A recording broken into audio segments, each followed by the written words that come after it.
Morning, Mr. Garner. Morning, Mr. Carl. Good morning, Judge. Good morning, Your Honor. Good morning, ladies and gentlemen. Thomas Otake and Manta Dirks on behalf of Gerhardt Konig, who is present. Morning, Mr. Otake. Morning, Mr. Dirks. Morning. Morning, Dr. Konig. Morning, Your Honor. Gentlemen, all of you can be seated. Ladies and gentlemen of the jury, good morning to all of you. Welcome back to courtroom 15. Happy Tuesday. The plan or the schedule is unchanged since we last left. So we're going to plan on being here for the better part of the day, as well as tomorrow. When I get a better idea, perhaps probably middle of tomorrow, I can give you an idea of perhaps how the rest of the trial is going to unfold. But at least for today, tomorrow, full days. And continue on with the presentation of evidence. If anybody needs another pen because they ran out of ink, or you need more notebooks, let us know. We'll get that to you. Mr. Garner, are you ready to continue the presentation of the state's case in chief? Yes, Your Honor. The state's next witness. The state calls Thomas Inuma. Can you please stand? Raise your right hand. You do solemnly swear or affirm that the testimony about to give shall be the truth, the whole truth, and nothing but the truth? Yes. Please have a seat. Whenever you're ready, Mr. Garner. Okay, good morning. Good morning. All right, and as you testify today, can you speak into the microphone as much as possible? Yes. Can you please state your name? My name is Thomas Inuma. All right, and what is your occupation? I'm a police officer for the Honolulu Police Department. Okay. What's your rank at HPD? I am a detective And how long have you been with HPD in general? for a little over 13 years. Okay. How long have you been a detective? Detective for about a little over 4.5 years. Or sorry, about 4 years. And as a detective at HPD, is there any specific unit that you're part of? Yes. And what is that? So I'm part of the Criminal Investigation Division. And within the Criminal Investigation Division, I'm under the Cybercrimes and the Digital Forensics Unit. Okay. So are you also a digital forensics examiner at HPD? Yes. What was the training that you went through to become, or on-the-job training as a digital forensics examiner? Okay, so most of our trainings is conducted at the National Computer Forensic Institute. It's located in Hoover, Alabama. It is taught by members of the U.S. Secret Service. They also bring in instructors, specialists within the field to teach the course. I have been there for over 14 times in person for a total of about 6 months of training. And then the courses depends by, it could be something as simple as how to collect digital forensics in a safe manner. It can also be involving how to do a cybercrime investigation, and it could be a little bit more advanced as far as mobile investigation or a digital forensic examination as a computer forensic examiner. And I have also taken additional courses with our local, state, and federal partners. You said about 6 months of training over 14 different trips to Alabama? Yes, and then I also took online courses with the NCFI as well. And NCFI, again, is the National Computer Forensics Institute? Yes. Got it. Are you a member of any professional organizations related to digital computer forensics? Yes. Okay. And what organizations? So I am part of the Hawaii Cyber Fraud Task Force. It is hosted by the U.S. Secret Service. I am also a member of the Island Digital Forensic Working Group, which is hosted by the Honolulu FBI office. I am also a task force officer for the U.S. Secret Service, and I am in the process of becoming a FBI task force for state-related cases involving digital forensics. Do you have any certifications in digital forensics? Yes. Okay. Do you have any certifications in something called Celebrate? Yes. Okay, and what is Celebrate? So Celebrate is a software we use to extract data from a cell phone device. And we can also use that to analyze the data extracted from a cell phone device. Are you trained in a program called Gray Key? Yes. Okay. Can you describe your training in Gray Key? So Gray Key is a hardware and software-based equipment used to extract data from a cell phone. So the training I had was basically on-the-job training from my previous supervisor, and we also had instructors from Magnet coming in and teaching us how to use it. You mentioned Magnet. Is that a company? Yes. Okay. And do you have any certifications from Magnet? Yes. It's a Magnet certified digital forensic examiner. Okay. What is a Magnet certified digital forensic examiner? So it's basically the software. So Magnet is the parent company. So the software, one of the software they have is called Axiom software, and that's a certification that I took and I completed and I passed the test. So you're certified in Magnet Axiom software? Yes. Was that certification at the NCFI or was that local? So that was the certification I took in NCFI. It was a 5-week course. It was taught. There was a 1-week period where it was taught by a Magnet certified instructor, and I completed the examination at NCFI. So to be a Magnet certified forensic examiner, you were also trained by a representative from Magnet Software? Yes. Have you attended any... Right. Have you ever performed on the job any cell phone extractions? Yes. Approximately how many cell phone examinations have you performed? Over 600 cell phones. Have you ever provided, or have you ever done any computer extractions or examinations? Yes. Okay. Approximately how many? For computers, I would say about 40 to 50, somewhere between. Have you ever been qualified to provide opinion testimony in a court in Hawaii? Yes. Approximately how many times? 5 times. At this point, the state requests that pursuant to HR Rule 702, Detective Inuma be qualified to provide opinion testimony in the field of digital forensics. Can we approach, Your Honor? Sure.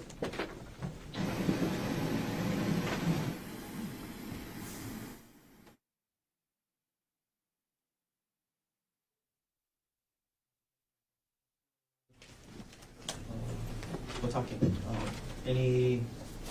Nothing further. Okay. Thank you. The subject to the record that we've made up here at the bench, Detective Inuma will be allowed, ladies and gentlemen, to provide opinion testimony to you in the field of digital forensics. You may continue. Okay. Detective Inuma, were you assigned to complete digital forensic examinations for evidence items, in this case, under HPD Report 25-110958? Yes. Which items were you assigned to complete examinations of? So there was 3 items. It was item number 42. I'm sorry, Your Honor. Can we approach again? Just, I apologize. One.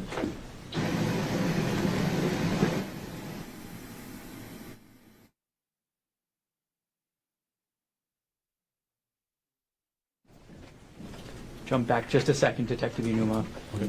What items were you assigned to complete examinations of in this case? What item? What evidence items? What evidence item? So it was evidence item number 42, which was an iPhone. Okay. Evidence item number 43, which was a SIM card. And evidence item number 48, which was a laptop. Okay. Detective Inuma, we're going to start and go through those 3 items in order. So let's start with the cell phone, item number 42. What kind of cell phone was it? It was an Apple iPhone. And, okay. Did you use a program to try and examine item number 42, the Apple iPhone? Yes. What program did you use? It was one called Freaky.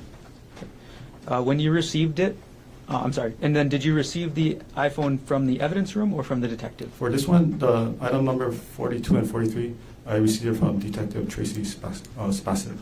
Spacek? Sorry. Okay. When you received it, was the iPhone turned on or turned off? It was turned off. And I'm sorry, you said the program used was Gray Key, is that correct? Yes, Gray Key. Were you able to access all of the data on the iPhone using Gray Key? No, Okay. Why not? because the phone was off, and when the phone is off, we call it that the phone is in a state of BFU, which is before first unlock. When the phone is in a BFU state, that means that the data within the phone is all encrypted, so we can't pull all the data out. When the person enters... Sorry, I'm going to stop you there. So were you able to access any data from the iPhone? Yes. Okay.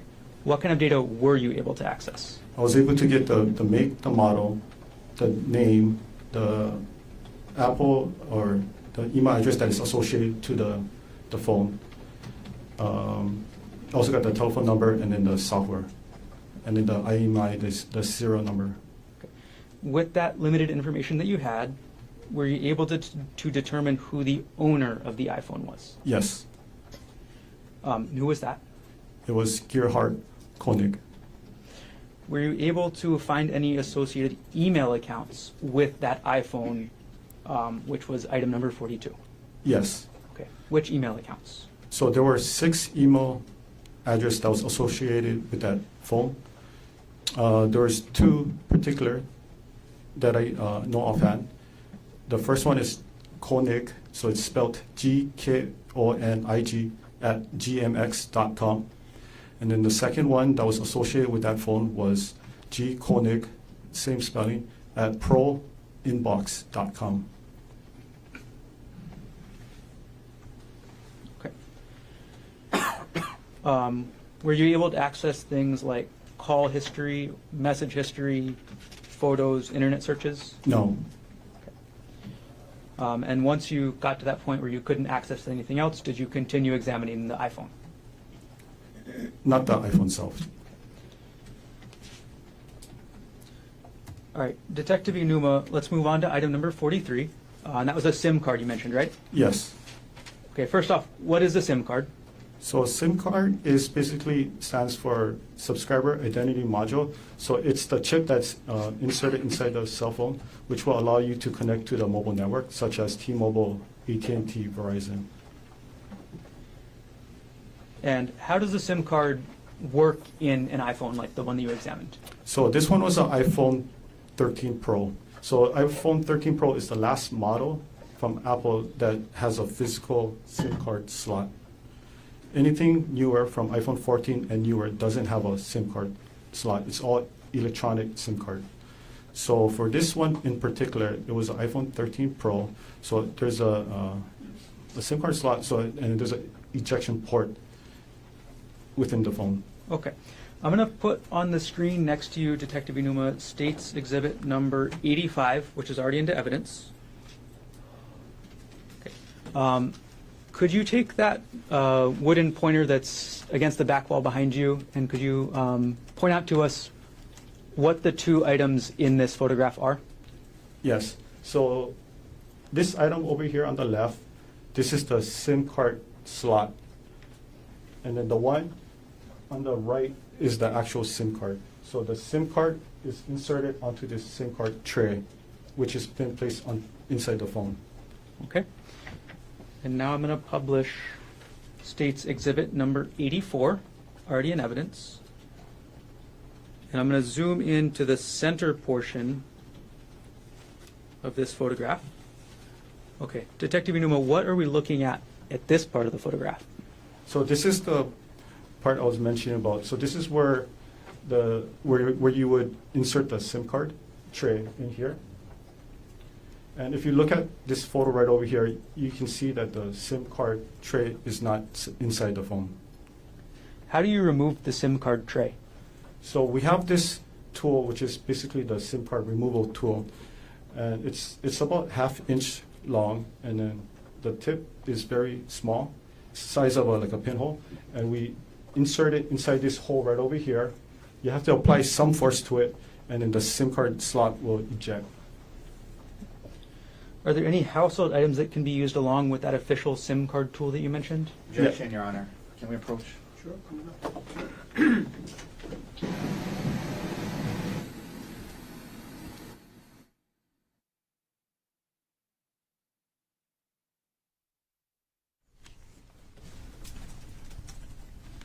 Detective Inuma, I'm going to put the photo back up on the screen. And we're still zoomed in, and this is still State's Exhibit 84.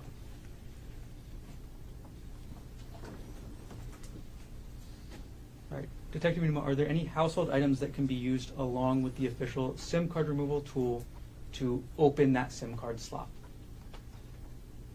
You mean like official, or just whatever you can find inside your house? I'm Could asking be about household items here. or household items. Objection, not foundation, Your Honor. It's not. If you can rephrase the question. Okay, Detective Inuma, you already told us about the official SIM card tool, right? Yes. And you described it for us, right? Yes. Okay. Are there any other items that can be used to do the same job that are not the official tool? Yes. Okay. And what items are you aware of that can be used to open the SIM card slot? Okay. Same objection, lacks foundation. Okay, you can use a small paper clip. It's enough to fit into the port, ejection port. You can also use the back of a earring, and you can use like a push pin. It's recommended that it's something metal based, not plastic or wood, because it's going to break. And you cannot use pen or pencil because it's not going to fit in the port. Okay. I'm going to take the exhibit down, Detective. Okay. For the examination of the actual SIM card labeled as item number 43 in this case, were you able to extract any data from the SIM card? Yes. Okay. What type of data were you able to extract from the SIM card? I was only able to extract the phone number that was associated with this SIM card. So were you able to extract call logs, contact lists, any other type of data from the SIM card other than the phone number that was on the SIM card? No, just the phone number. Okay, Detective, we're going to go to the third item that you examined, the laptop. When did you begin your forensic examination of the laptop, For item the- number 48? For the laptop, it was on May 29, 2025. That's when you began? Yes, that's when I checked it out of the evidence room. And was that laptop examined pursuant to a search warrant? Yes. And you mentioned this already, but I'll ask you to clarify. Where did you retrieve the laptop from? It was at the evidence room located at the Honolulu Police Department, the main evidence room. And after you retrieved the laptop from the evidence room, during the time that you were conducting your examination, was the laptop kept in a secure area? Yes. What area? It was located in our digital forensic lab. And then can you describe in general, I'm sorry, and I'm going to approach now with what's been marked as States Exhibits 241 and 240, showing to Defense Counsel. Thank you. May I approach, Your Honor? Yes.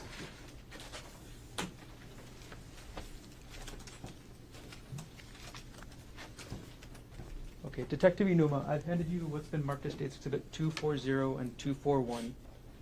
Could you take a look at those, and when you're done, look up? Okay. Do you recognize what I've just handed you? Yes. Okay, what are these? So these are photos that I took of the laptop during my processing.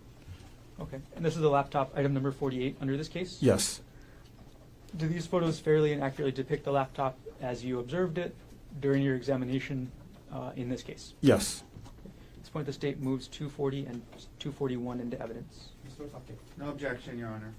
what is your mark for identification as States Exhibits 240 and 241 is received as evidence? Okay. I'm going to put each one up on the screen, Detective. I'm putting up 240 onto the screen. Okay. And very briefly, could you just tell us what we're looking at? So this is the a photo that I took of the computer, evidence item number 48. So I already opened the package that was sealed with. I opened up the laptop and I took a picture. So this is how it looks like when the laptop is open. It was a silver Lenovo Yoga model laptop. Okay. And you mentioned that it was sealed? Yes. Okay. What was it sealed in? It was sealed in a brown paper bag, and it had a evidence tape. Looked like it was from a Maui PD. Okay. All right, I'm going to publish now States Exhibit 241. Detective Inuma, what are we looking at in this exhibit? Okay, so this is the inside of the laptop. So for me to start my examination process, what I did was I opened up the laptop and I have to remove the we call it the solid state drive, but it's actually, common term is a hard drive, which stored the data from the laptop. Could you show us where the solid state drive is on this photograph? Yes. Right over here. Okay. Looks like you are referencing the right side of the photograph. I'll zoom in on that side. Is this the solid state drive? Yes. Okay. All right, I'm going to take the exhibit down.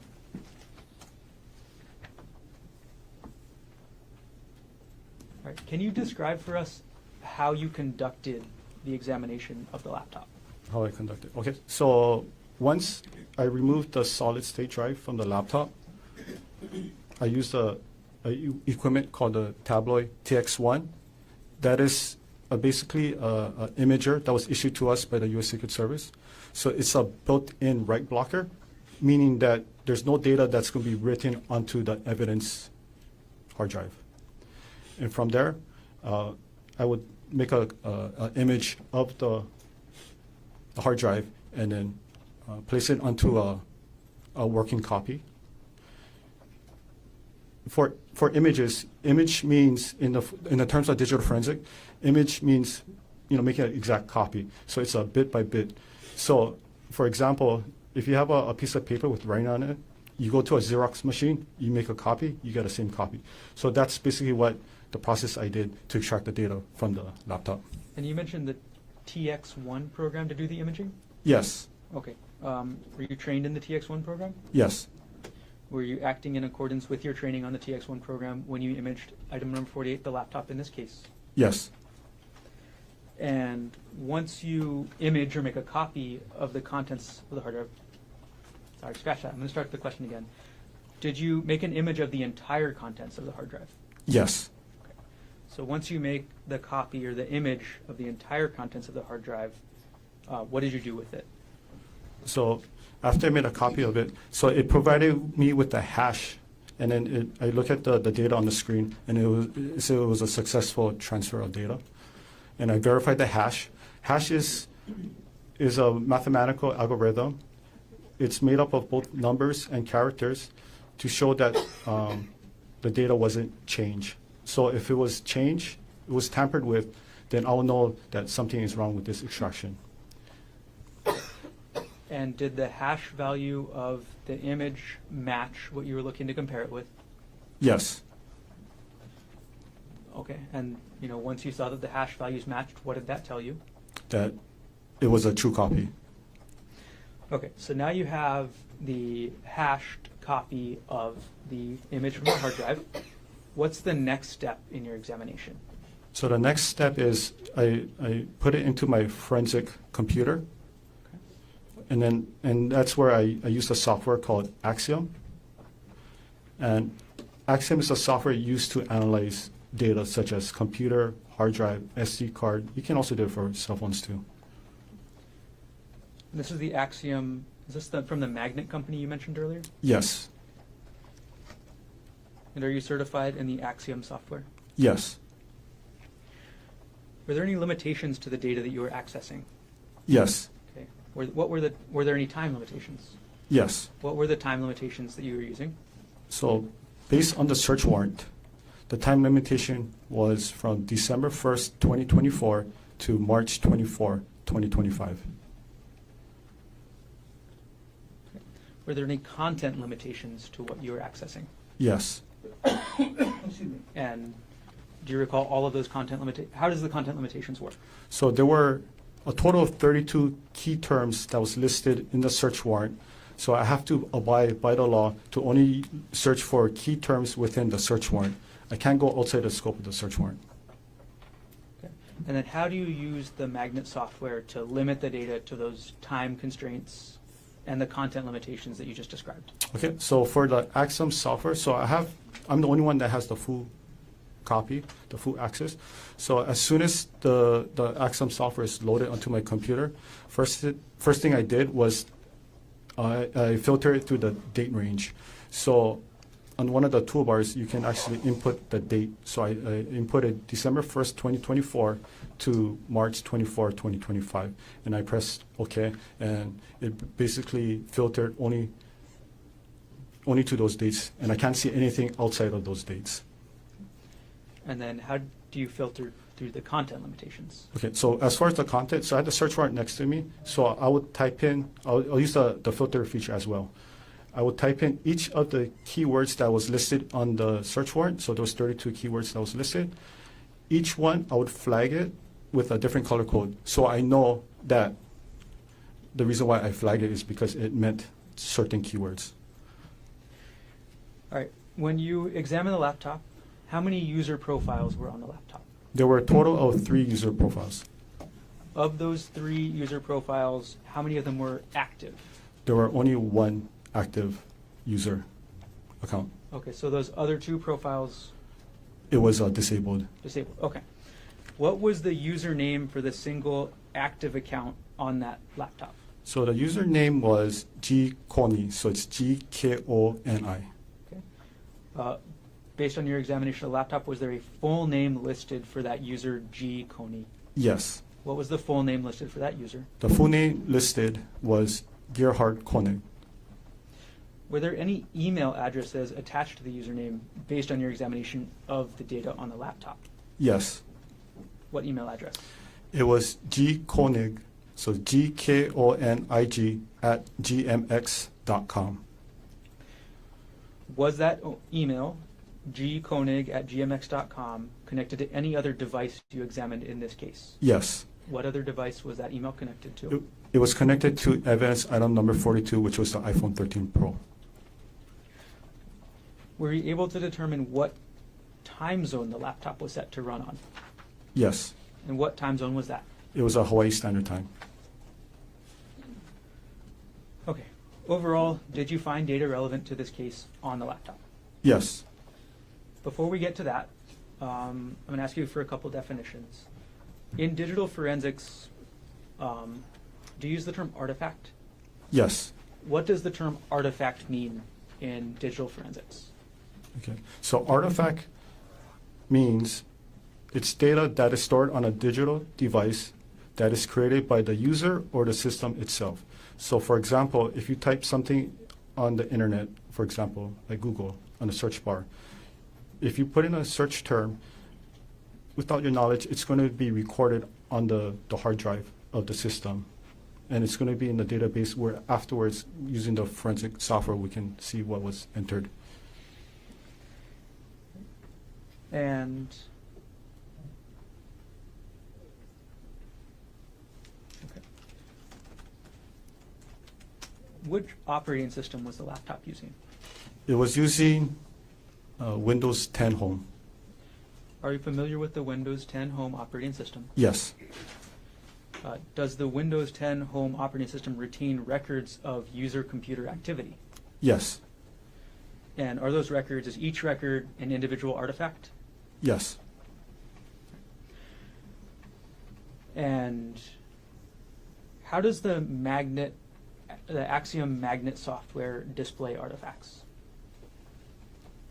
Okay, so from the software, so it's an interface where you can see it's user-friendly. So it basically translates, the computer data. Computer data is presented by, we call it binary, right, 0 and 1. But it makes it, it translates all those coding into user-friendly so we can read it. Any investigators can read it. Does the Axiom magnet software add any data? No. So it's just visualizing the data that's already contained on that image of the hard drive. Yes. For each artifact that you find on the hard drive, is it possible to go back to the original drive and verify that information? Yes. And could you tell us how somebody would do that? So in this case, if I have the password for the computer. Sorry, scratch that and I'll actually strike that answer. Yes. Okay, sorry about that, Detective. Bad question. Okay.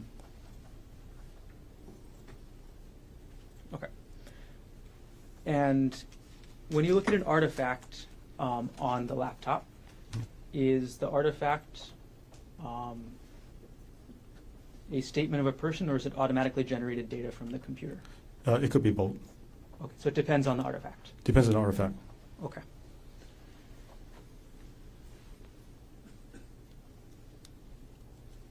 Okay, we're going to start going through the artifacts now, Detective. So I'm going to hand you what's been marked as State's Exhibit 105, already shown to defense. May I approach? Yes.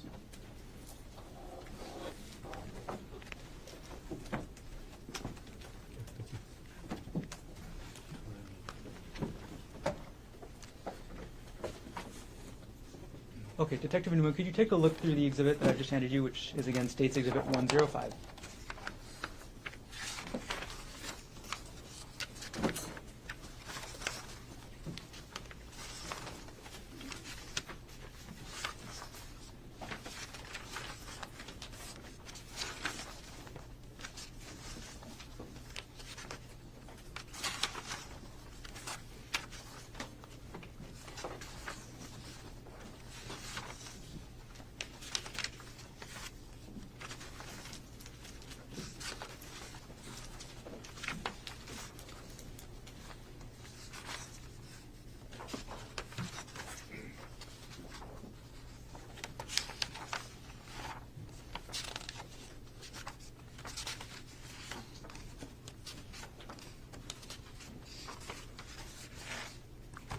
Okay, have you reviewed the exhibit?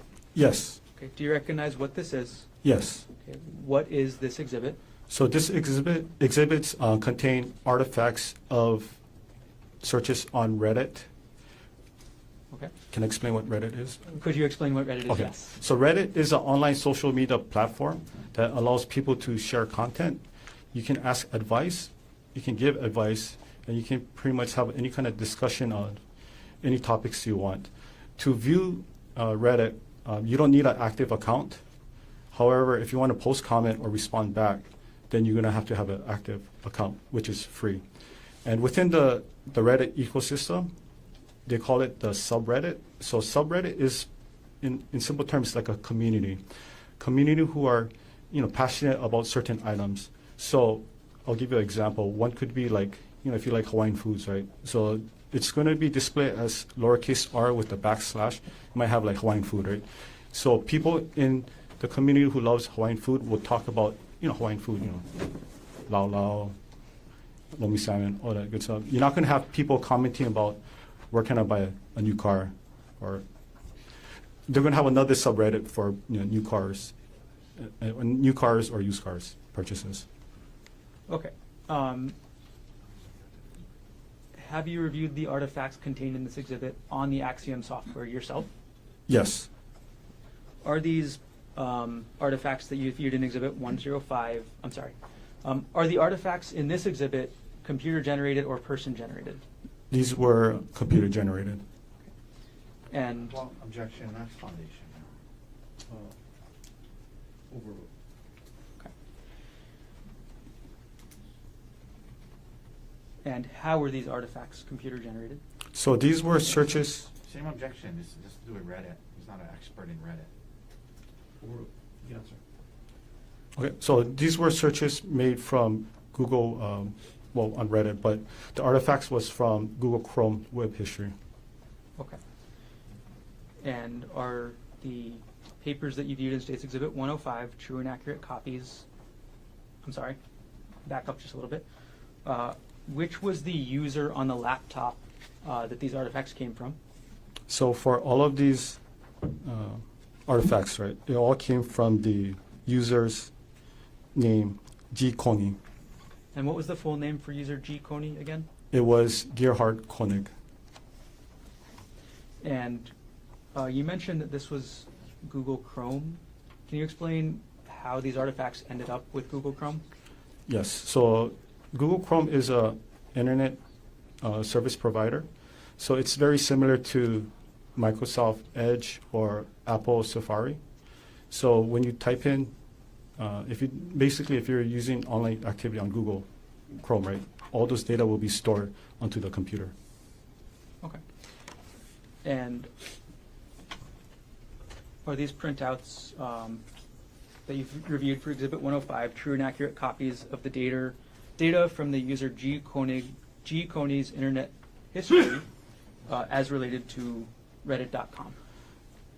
Except for the highlighted portion, Okay. but the highlighted is the search term used within the Axiom software.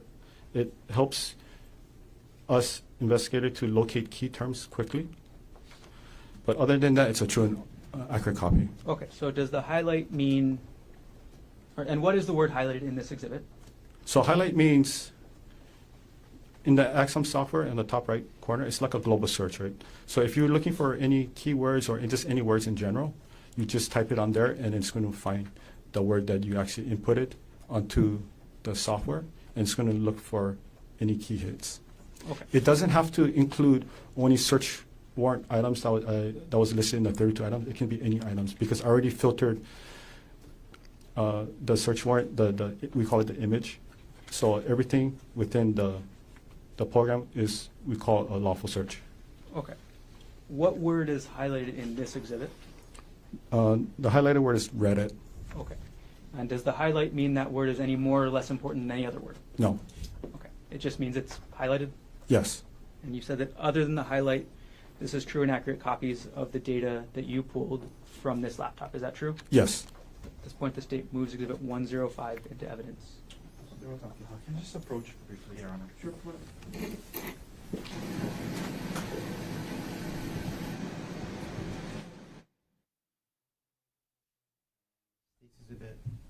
105 is received into evidence. Okay. And permission to publish. Yes. Okay. I'm going to publish State's Exhibit 105, Detective. And it's on the screen now. As we start through your testimony today, I'm going to ask you to explain a lot of the information on this screen. So, first of all, in that very top line that says URL, can you explain first what a URL is? Yes, URL stands for Uniform Resource Locator. So that is like the address book for the internet. So, if you use an internet service provider such as Google Chrome, right, in the top portion of the search box, right, the URL box, you can either type in what you're looking for, or you can put the exact address for a website, and it's going to take you to the direct website. Okay, so what is the URL that is related to this artifact? So this one, the URL was sent to the page of Reddit. Okay. And can you explain the second line that says last visited date and time? So the last visited date and time is basically when the user of this device visited this Reddit page. Okay. And what was the time that the user G. Konig visited this Reddit page? It was on December 24, 2024 at 4:34 a.m. And going to the next line, what was the title of that Reddit page? So the title was Lying Again, under the subreddit, so the community of As One After Infidelity. Okay. Scrolling down a couple lines, when it says artifact type, can you explain what that means? This basically means where the data was recovered. So in this case, it was recovered under the Google Chrome web history. Okay. And last thing I'm going to ask for this page 1 is under the evidence information section, there's a long string that says source. Can you explain what that long string of words with backslashes means? Forward slashes? Yes, so that's basically the file path to locate that file or that data. So I like to put it this way. So it's like a street address for a file. So if I'm trying to explain, I'll give an example, where I work, I'll be the main, the folder, right? It'll be Detective Inuma, and then my workplace is going to be 801 South Baratena Street. So when I give somebody the instruction, each instruction that I provide will be like a subfolder. So if you're coming from the west side, I'll give the direction of you drive H1 east, you take the canal off. That's one instruction, which is a subfolder. Then you turn right on Ward Avenue, which is the second subfolder. Then you turn right on Baratena Street, which is the third subfolder. And when you reach to the 801 South Baratena, it's going to be on the left-hand side. So that's going to be the destination, the file. I know in Hawaii we don't use street names, we use landmarks like past the coconut tree, it's on the pink house, turn right, and then my house is going to be on with the red car, right? But that's the same principle. So if you give anybody that instruction, it allows you to locate that item or that file quickly and efficient as possible. So if you follow this instructions in this source, what do you find? So if you look at the source, I'll use the pointer. And I'll actually zoom in on that one area of the photograph as well. Okay. So right here, if you look at this is the 927 gigabyte. Just to give you context, that's how much data was recovered from the overall extraction. It was a 1 terabyte drive. The user is basically the user of this laptop. So it was assigned to a user named G. Konig. And it as you follow it down, that's the path it used to locate this data, which is under the Google Chrome, the user data, the default, and the history. Got it. Okay, thank you for explaining. Okay, Detective Inuma, I'm going to go on to page 2 of State's Exhibit 105. Okay, we're now looking at page 2 of State's 105. Can you explain what the last, and before we get any further, just to clarify, you already mentioned this maybe, all of the artifacts in this exhibit are the same type of artifact? Yes, it's all from the Google Chrome web history. Okay, so when was the last visited date and time for page 2? For this one particular, Yes. The last visit time was December 24, 2024 at 4:37 a.m. And what was the title of the page that was visited at that time? So the title was called It's Over under the subreddit as one after infidelity. And which was the user accessing this, or which user on the laptop was accessing this? So if you look on the source, it tells you the user name was G. Konig. Right, we're going to go to page 3 and we'll publish. Again, what time was the last visited date and time? The last visit date and time was December 24, 2024 at 4:55 a.m. Okay. Right. Publishing page 4. Could you tell us the last visited date and time of this artifact? Yes. So the last visit date and time is December 24, 2024 at 4:57 a.m. Okay. And could you tell us, if you know, there's no title on this artifact, is there? There's no title that is actually written on this side of the column, but if you just look at the URL and you follow the path, you can easily identify the title of this post. Okay. How do you identify the title of the post from the URL? So as I was mentioning earlier, so the title is under the subreddit as one after infidelity. So the title is after the, on this one, it's going to be the second page, right? After the comment box. So this is where people post their own self-posts within the as one after infidelity, ecosystem. Okay. All right. And I want to move to the next page, which is page 5. And for each of these now, Detective, now that you've gone through a couple of how these artifacts look, I'm just going to ask you the same thing. Could you explain to us the last visit date and time as well as the title, okay? Yes. So for page 5, what was the last visit date and time? So the last visited date and time is December 24, 2024 at 4:49 a.m. And what was the title of this page? The title was called I Did a Horrible Thing under the subreddit as one after infidelity. We're going to go to page 6 now, Detective. What was the last visited date and time of this artifact? So the last visit date and time was December 25th, 2024 at 3:23 a.m.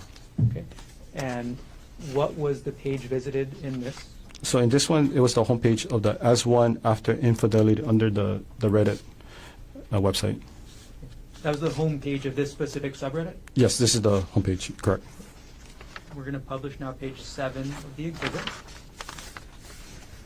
Okay. Could you tell us the last visit date and time as well as the title? Last visit date and time was December 25th, 2024 at 3:25 a.m.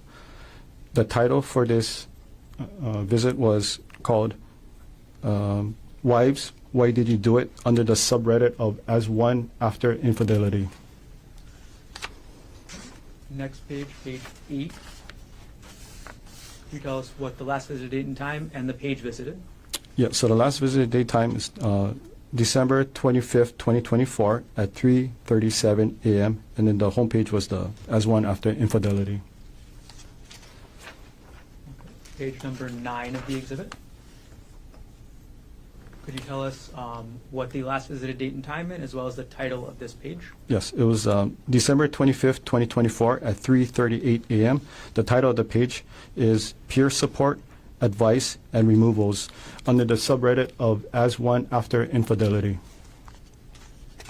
We'll now publish page 10 of the exhibit. Could you tell us again last date and time as well as title? Yes. So it was visited on December 25th, 2024 at 3:38 a.m. The title of this is I Understand, But I Don't Understand under the subreddit As One After Infidelity. We're going to go to page 11, Detective. Could you tell us again the same thing? Yes. The last visited was on December 25th, 2024 at 3:40 a.m. The title is called Those Who Have Been Betrayed. Did You Fall Out of Love with Your WP While Trying to Reconcile under the subreddit As One After Infidelity. Do you want me to explain what WP? No, thank you. Okay. All right. Sorry, we are now on page number 12. Could you explain the last visit date and time as well as what page was visited? Okay. The last visit date time was December 25th, 2024 at 3:44 a.m. And this was the homepage of the subreddit as one after infidelity.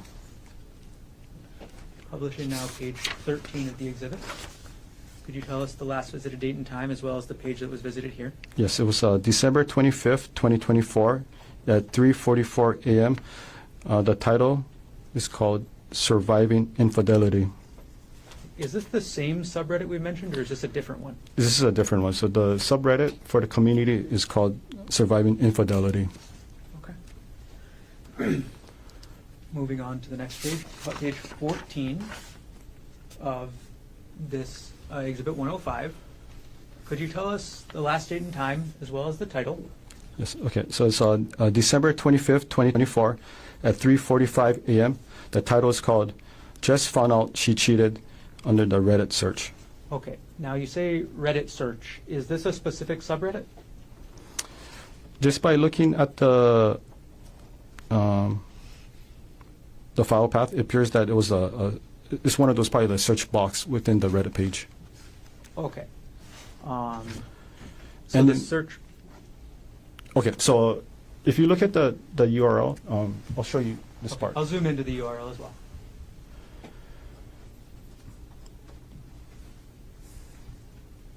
Okay. Could you explain for us how the search affects any of this? Yes. So for this part, if you look at the word or the letter Q, Q stands for query. So that's usually what the person put inside a search bar. Doesn't mean that they actually inputted the entire sentence. For in this case, right? It says just found out she cheated. It's like, when you use Google, when you start typing in certain words, you have a drop box that tries to predict what you're trying to type. So that's basically what it is. So I don't know if the user of this device actually wrote the entire sentence or just put just and then you got one of those drop box. Got it. Okay. Thank you for clarifying. I'm going to take the zoom in down and move on to page number 15 of the exhibit. Okay, Detective Inuma, could you tell us the last visited date and time as well as the title of this post? Okay. So it was last visited on December 25th, 2024 at 3:45 a.m. The title is My parenthesis 35M parenthesis wife parenthesis 32F cheated on me 2 years ago and I forgave her after she signed a postnum. But now I found out she didn't give me the full story and am strongly considering divorce again with the benefit of the prenup. How can I learn to trust her again? And this is under the subreddit relationship advice. Got it. So this is the same two subreddits we've already mentioned or a different one? So this is a new subreddit, a different community. Okay. And this one again is called Relationship Advice. Correct. We're going to publish page 16 of the exhibit. Okay. Could you tell us the last visited date and time as well as what page was visited? Yes, it was on December 25th, 2024 at 2:15 p.m.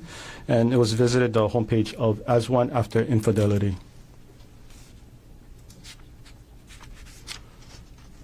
Page number 17 of the exhibit. Could you explain last visited date and time as well as the title?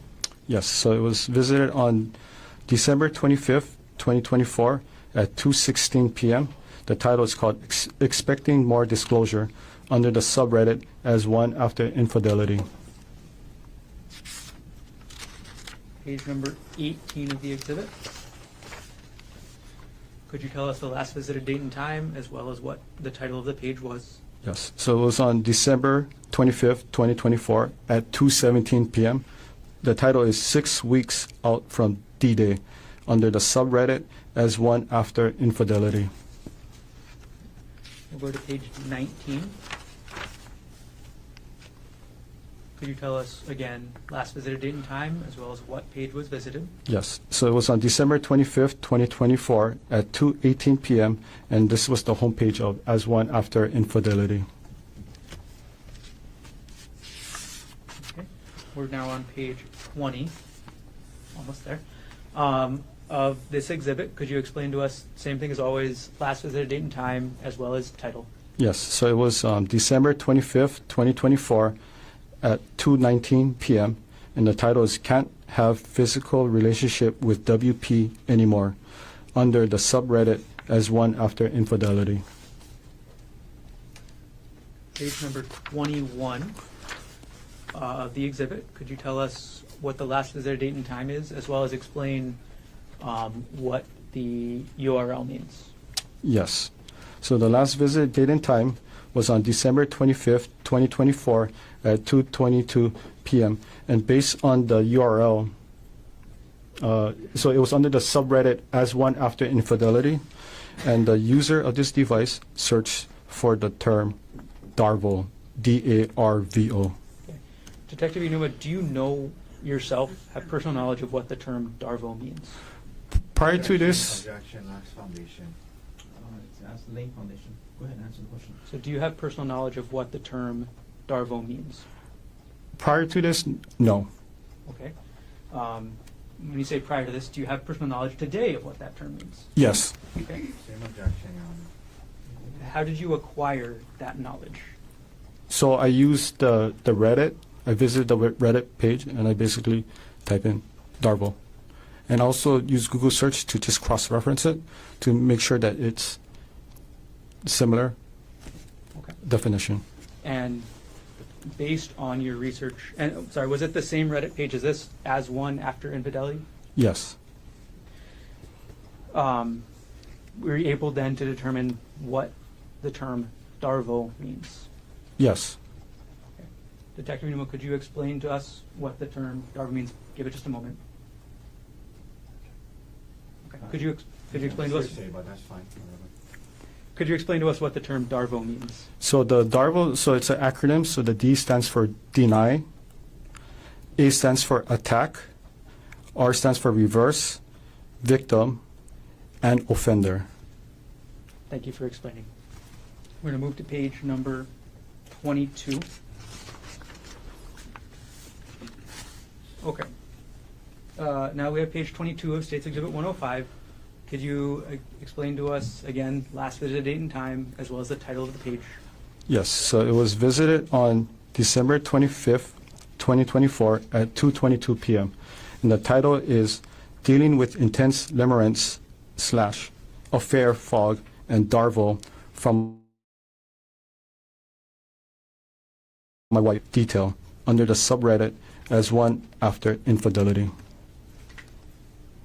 Okay, and the visited date was December 25th at 2:22 p.m.? Yes, 2:22 p.m., correct. Looking now at page 23 of this exhibit. Could you explain to us the last visited date and time, as well as the title? Yes, it was visited on December 25th, 2024 at 2:24 p.m. The title is called I'm Freaking Out a Little. I'd really like some input, under the subreddit as one after infidelity. Page number 24 of the exhibit. Could you explain to us the last visited date and time, as well as what's happening in this exhibit? Yes. Okay, so last visited on December 25th, 2024 at 2:24 p.m. and the title is DARVO, and it was inside, if you just looking at the URL of the query, the queue, so it was inputted DARVO. There's a follow-up question I have, Detective. In the top, under the artifact information, there's a two words that say visit count. Can you explain what that means? Yeah, so each time when you visit, it counts as one. If you visit again, it's going to be 2, 3, 4, and so on. So how many times did the user of this device visit this page, search for DARVO? Based on this data, 3 times.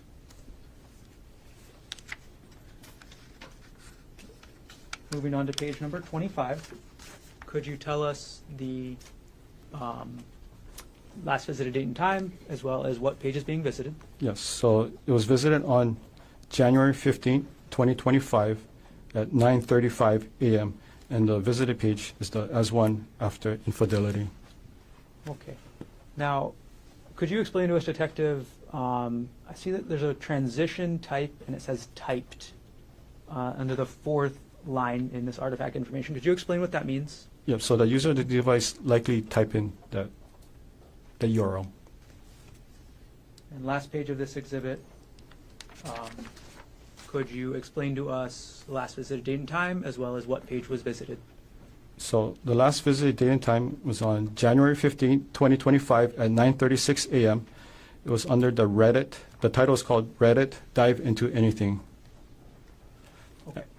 I'm going to take the exhibit down, Detective, and I'm going to retrieve the exhibit from you.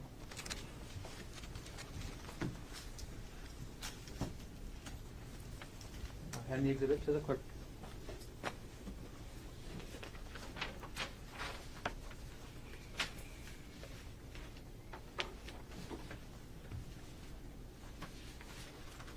Okay. Detective New, we're going to keep going, so I'm going to hand you now what's been marked as State's Exhibit 106, priorly shown to Defense Counsel. May I approach? Yes.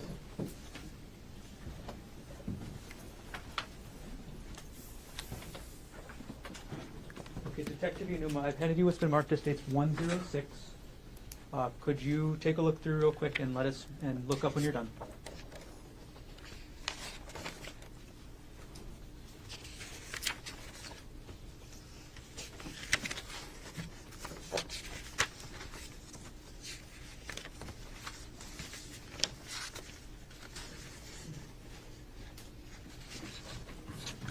Okay, Detective, do you recognize what I've just handed you? Yes. Okay. Are these artifacts from your search of the laptop? Yes. How many artifacts are in this exhibit? 7. And what type of artifacts are these? These were email purchase order that was sent to the computer. Okay. What email address were they sent to? It was sent to gkonig@gmx.com. Okay. And that's the previous email you mentioned as being associated with both the computer and the iPhone, is that correct? Yes. And when you said they are purchase orders, are they receipts? Yes, it's a receipt. And are these true and accurate copies of the artifacts you found on item 48, the laptop with the username Konig? Yes. Okay. And again, is there anything highlighted in these artifacts? And this one, no. Okay. At this point, the state would move to admit State's Exhibit 106. Mr. Otake. No objection. It was marked for identification as State's Exhibit 106 is received into evidence. Okay. I'm going to publish up on the screen, Detective. And we'll try and move quicker this time. Who is, and this is page 1, who is the email from, or what email address is the email from? So the email address is from audible.com. So audible.com is an online, like a digital book service where you can purchase pretty much any books, and then they'll send you a way to download the books digitally, and you can actually hear the person reading to you rather than you read it yourself. Okay. And this email came in on what date again? It was on December 12, 2024 at 1:01 p.m. Okay. And could you point us to where the title of the book that was downloaded was on the page? Yeah, so the title of the page is right over here. It's called The State of Affairs. It's by author Esther Perel. All right, Detective, I'm going to go through each of the 7 pages, and I'll ask you the same couple questions each time. Actually, I'll ask you 2 questions. What was the date of the email, and then what was the book, okay? Okay. All right, going to page 2 of the exhibit. What was the date of the email? So it was sent on December 18, 2024 at 9:30 a.m. And the title of the book is After the Affair, 3rd edition by author, was it Janice Spring? Okay. We're going to go to page 3 of the exhibit. What was the date of this email? So the date is December 18, 2024 at 11:48 a.m. The title is called How to Help Your Spouse Heal from Your Affair by author Linda MacDonald. Okay. We're going to go to page number 4 of the exhibit, Detective. Could you tell us the date as well as the title? Yes, so it's the date is December 18th, 2024 at 2:04 p.m. The title is called How to Help Your Spouse Heal from Your Affair by author Janet Bloom. Page number 5. Could you tell us the date as well as the title? Yes, the date is December 27, 2024 at 4:01 p.m. The title is called Getting the Love You Want by author Harville Hendricks. Page number 6.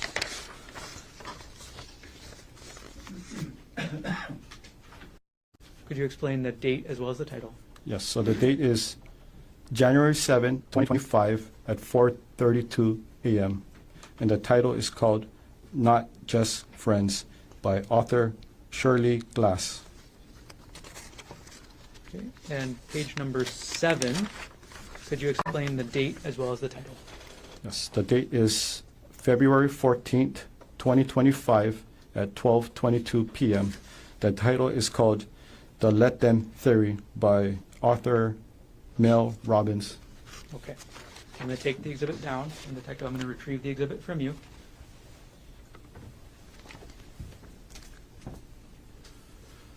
Okay. I've retrieved exhibit 107 or 106. I'll hand it to the clerk.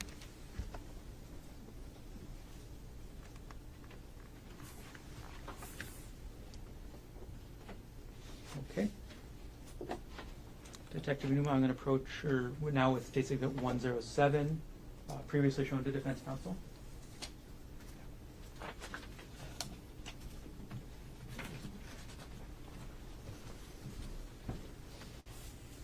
Detective Numa, I've handed you what's been marked as State's Exhibit 107. Could you take a look, and when you're done, look up?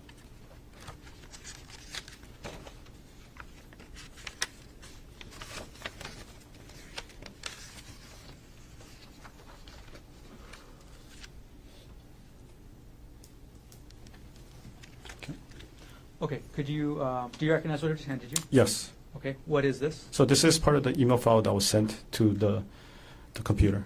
Okay, and which email address was this sent to? It was sent to gkonig@gmx.com. Okay, and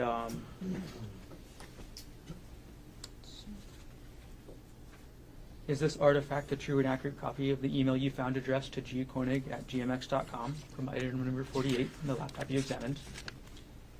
Yes, except for the highlighted portion. Got it. So there are highlights to this exhibit? Yes. Okay. And as you explained earlier, do the highlights mean anything? No. Do they mean that the highlighted word is more important or less important? No. Okay. All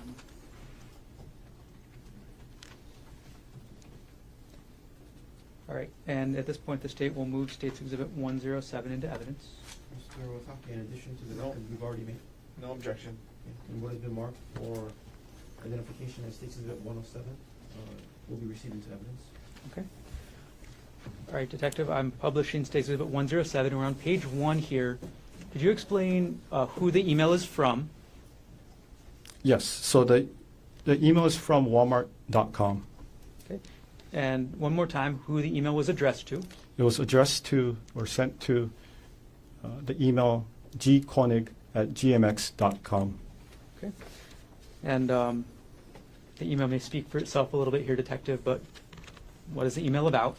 It's a notification informing the user that your package has arrived. Okay.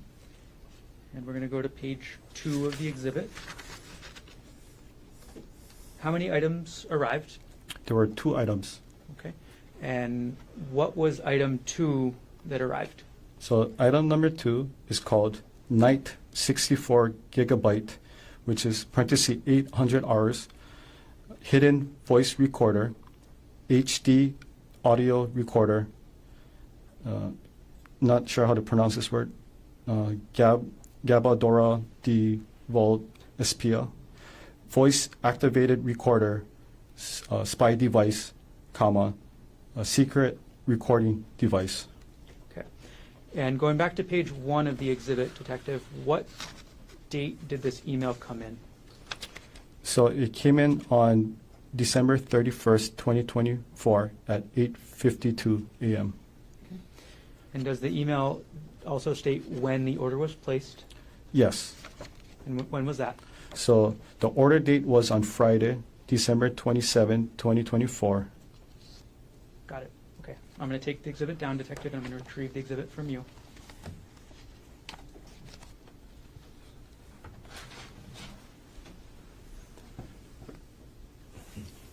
And I'll hand State's Exhibit 107 to the clerk. Judge. We've been going long, but I think we'll just continue a little bit. We'll take one recess this morning. No problem. Thanks for checking. Okay. Detective Inuma, I'm going to do 2 for 1 right now. I'm going to approach with what's been marked as State's Exhibit 108 and 109, previously shown to defense counsel.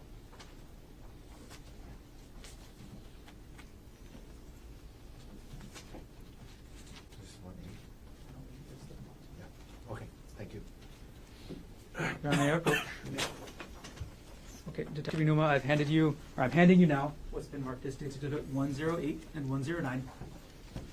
And if you need to refer to them on the back side of the last page of each exhibit, there's a little sticker with the number if you need to find it. Could you take a look through both exhibits, and when you're done, let me know.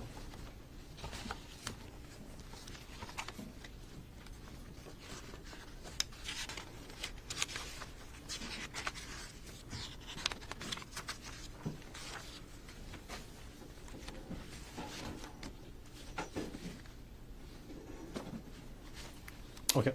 Okay, let's start with Exhibit 108. Detective, do you recognize what that is? Yes. Okay. What is that artifact? So it's an email. Okay. Who was the email from? So the email is from a user, Konig at proinbox.com. Is that one of the emails you mentioned earlier? Yes, it was one of the email that was associated with the iPhone 13 Pro, evidence item number 42. Okay. And who was the email addressed to?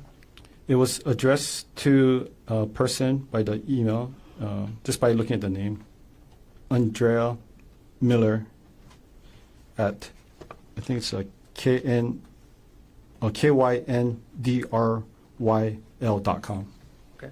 And this exhibit, State's Exhibit 108, is that a true and accurate copy of the artifact that you observed during your examination of item number 48, the laptop in this case? Yes.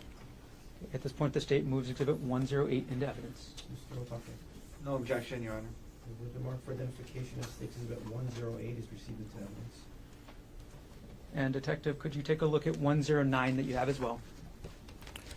Yes. Do you recognize what this is? Yes. Okay. What type of artifacts are these? So these were email, like a purchase from LinkedIn. LinkedIn. Okay. And where did you find these emails on the computer? Oh, it was in the email file. Okay, sorry.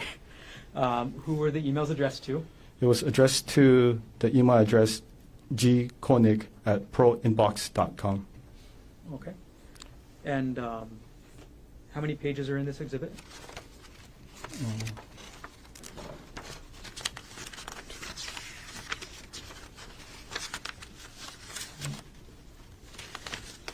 Six. Okay. And does this exhibit or is it a true and accurate copy of the emails addressed to gkonig at proinbox.com regarding LinkedIn? Minus the highlight, yes. Okay. And again, there are portions of Exhibit 109 that have highlights? Yes. And I'll ask you this every time. Do the highlights mean anything with regards to the information in the exhibit? No. Okay. And they are a true and accurate copy otherwise? Yes. Okay. At this point, the State moves Exhibit 109 into evidence. Mr. Otake, No objection. with the mark for identification as State's Exhibit 109 is received into evidence. Okay. Detective Inuma, we're going to publish 108 on the screen. Okay. And could you tell us who this email, what email address, or could you show us on the screen which email address this came from? Okay. So the email address came from the user, well, under Gerhardt Konig, under the email address gkonig at proinbox.com. And what date and time was the email sent? It was sent on December 6, 2024 at 8:24 a.m. And who was the recipient, or what email address was the recipient of the email? So it's andrea.miller@kyndryl.com. And what was the subject of the email? The subject was titled, "Your Husband, Jeff." Okay. I'm not going to ask you to read the whole email, Detective, but to publish it, I will leave it up on the screen for a few seconds, if that's okay. Okay.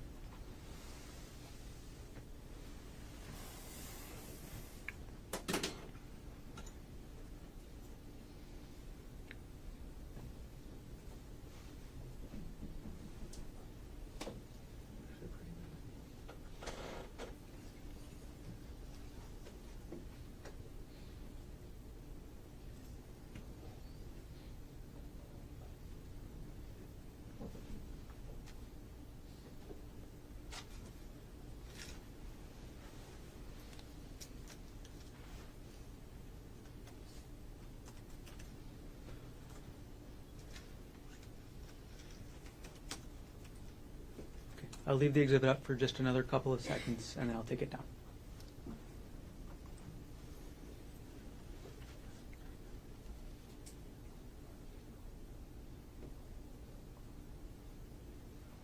Okay, I'm going to take down State's Exhibit 108. Okay, Detective Inuma, I'm going to retrieve the exhibits from you now. Both of them. Okay. They'll hand 108 and 109 to the clerk. So if I ask you to go a little bit more, we'll take our break in about 5 minutes. 5 minutes. Okay. We can get through at least one more exhibit. Okay. Again, I'm going to hand you two exhibits at once here, Detective. States 110 and 111. Thank you.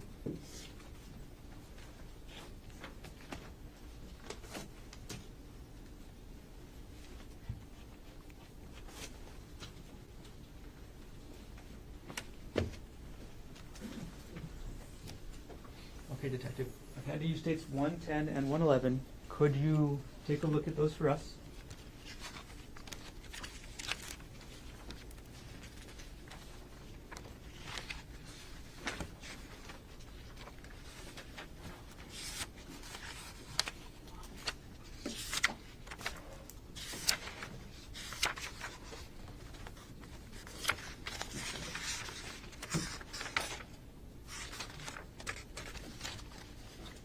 Okay.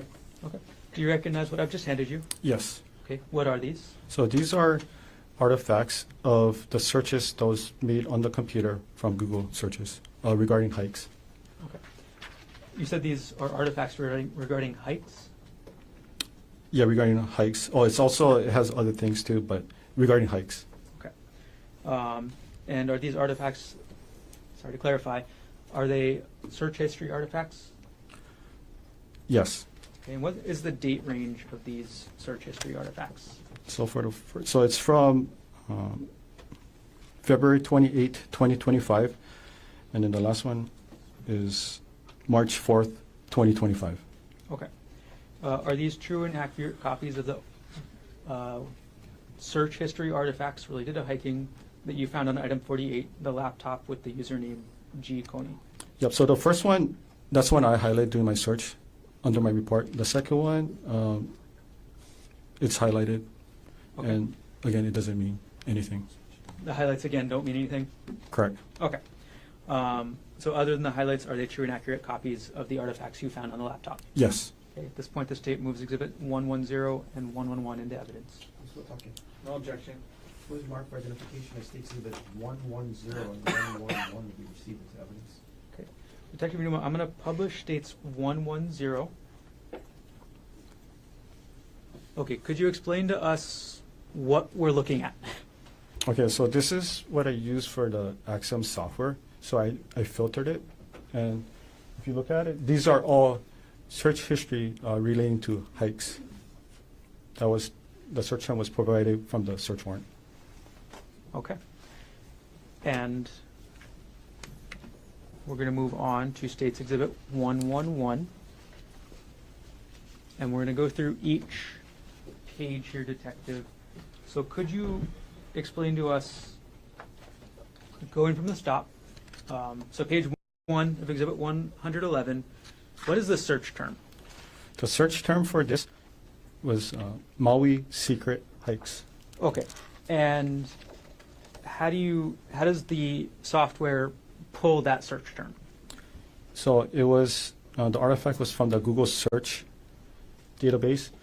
And as far as I was explaining earlier, if the person actually typed it in or if was it one of those Dropbox. So as you can see, is as Q as in query. So the person had to type in Maui first, and then afterwards it's going to have a Dropbox. But in this case particular, it tells you over here, the original search inquiry was Maui secret hikes. Okay, and could you point out to which area it said the original search query was?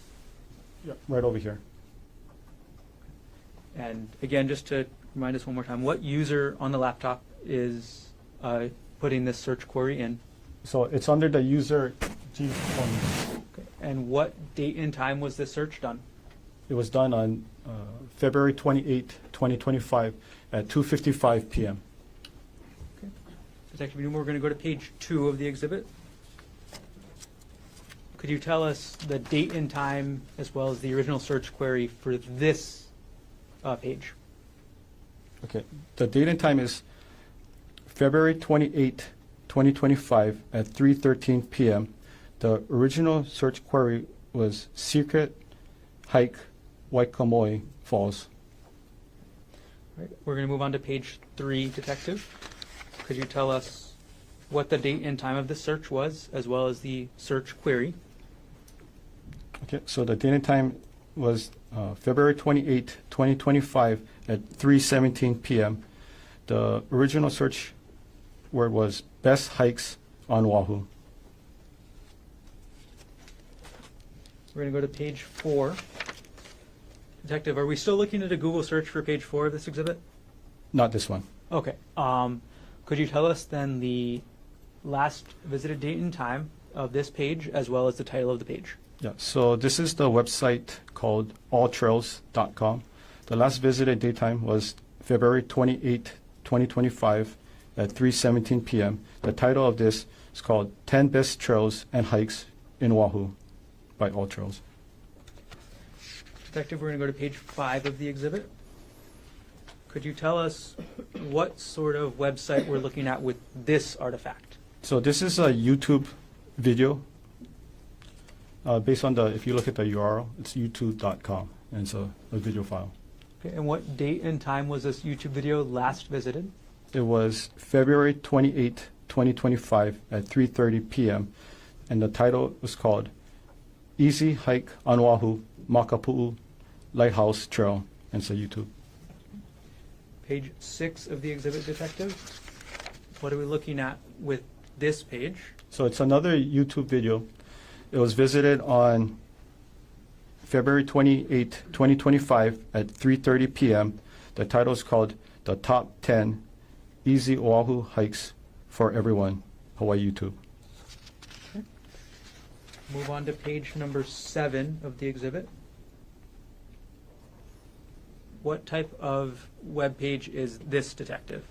So this is a Google search. So the person typed in the word. Okay. And what was the original search query? So the original search query was difficult.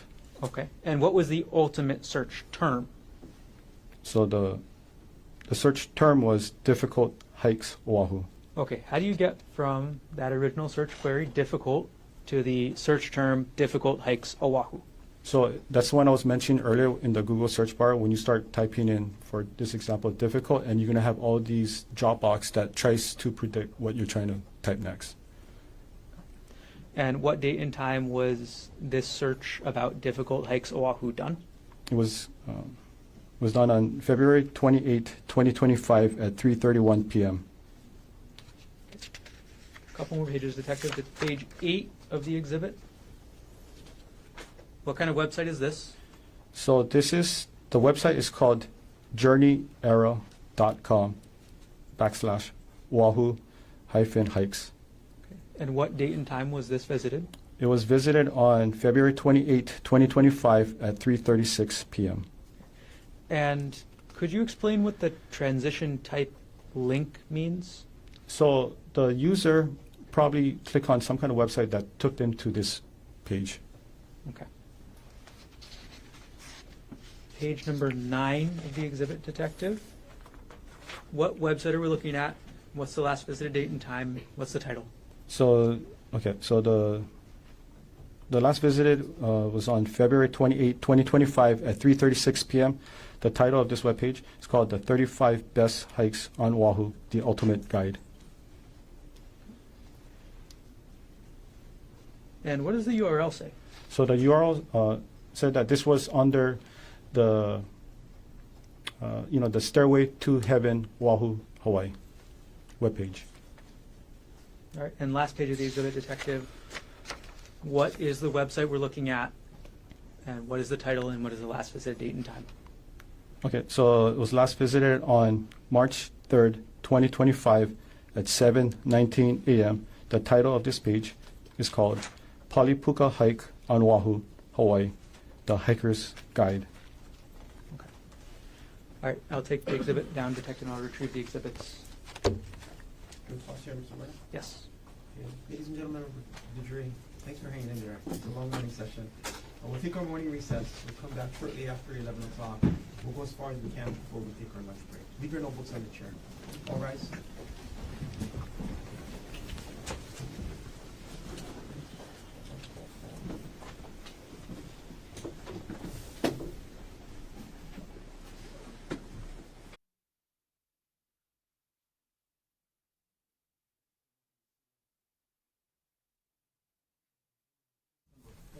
State of Hawaii versus Gerhardt Konig, 1 CPC.25-373.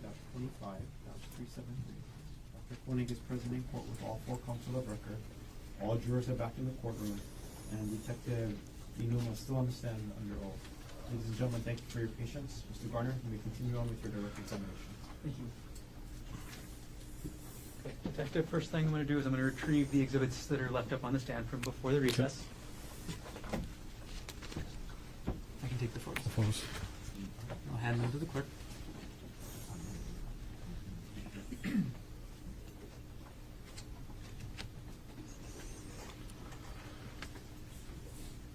All right, Detective. We finished up looking at State's Exhibit 111, and I'll put the last page of that exhibit back up on the screen. So, the last website you mentioned was the Palipuka hike at journeyera.com. Is that correct? Yes. Okay. During the course of your investigation, did you ever visit this website? Yes. I'm going to approach with what's been marked as State's Exhibit 112, previously shown to defense.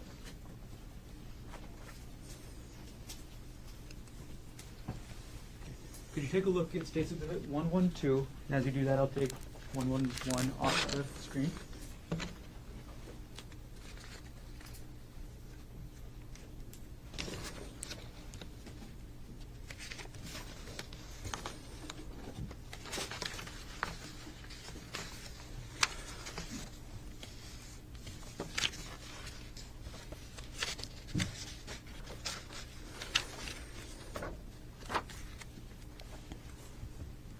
Yes. Detective Newman, do you recognize what I've just handed you? Yes. Okay, what is that? So this is okay. So I use the we call it the Wayback Machine. So Wayback Machine is an online website that allows the user to go back in time to visit a certain, or it can be any website, right? And it's like an internet archive, and it creates an accurate snapshot of what that website appeared on that particular date and time in history. And this is the it's run by a nonprofit organization, and we use it in our industry. This was also brought up to us by the NCFI, the National Computer Forensic Institute, if you want to go back on the website and see what it looked like. Okay. So can you explain why you went back to look at the Wayback Machine, to look at historically what this journeyera.com article about the Palipuka hike looked like? Yeah, so in this case, the user of the computer visited this webpage on March 3rd, 2025. So I wanted to see the content that was posted around that time. Okay.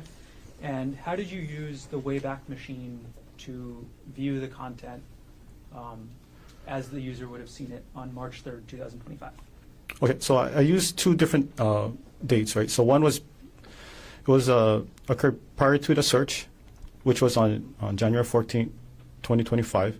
And I used another a key point of, was April 26th, 2025, to see if there were any changes on the website. Okay, so you said these two different dates. Are those different dates that the Wayback Machine archived that website? Yes. Okay. And did you then compare the content on those two different dates? Yes. Okay. Was there any difference between the content between the January 14th, 2025 date and the April 26th, 2025 date that website was archived? No, they're the same. And which date then do you have up there with States Exhibit 112? So this one, it was from the January 14th, 2025. Okay. So the archived copy of this website about the Palipuka hike you have from the archive date of January 14th, 2025. Yes, correct. Okay. And is this a true and accurate copy of the archived copy of that website on that date? Yes. And you mentioned that you use the Wayback Machine in your work. Can you explain that? So anytime if we have, doing investigation and we just wanted to do further investigation what the person was possibly looking at on a particular website, this is the website we'll use to go back in time and see what the person saw. Is the Wayback Machine commonly used in the field of digital forensics? Yes. Is it known to be accurate in the field of digital forensics? Yes. At this point, the state will move to admit Exhibit 112 into evidence. Mr. Otake. No objection.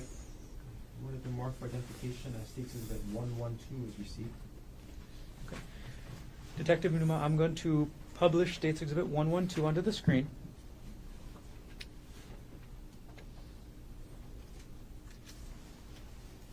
Okay, and we're going to go through a couple pages, and I'm going to zoom in on areas and ask you to read them first. But before we start into the web page, I'm going to zoom in to the very top of the page here.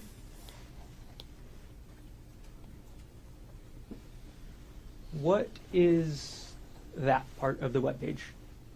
Okay, so this is the URL from the Wayback Machine. So this is basically, it's indicating that this is the website I visited. And in the date, the 2025, it's going to be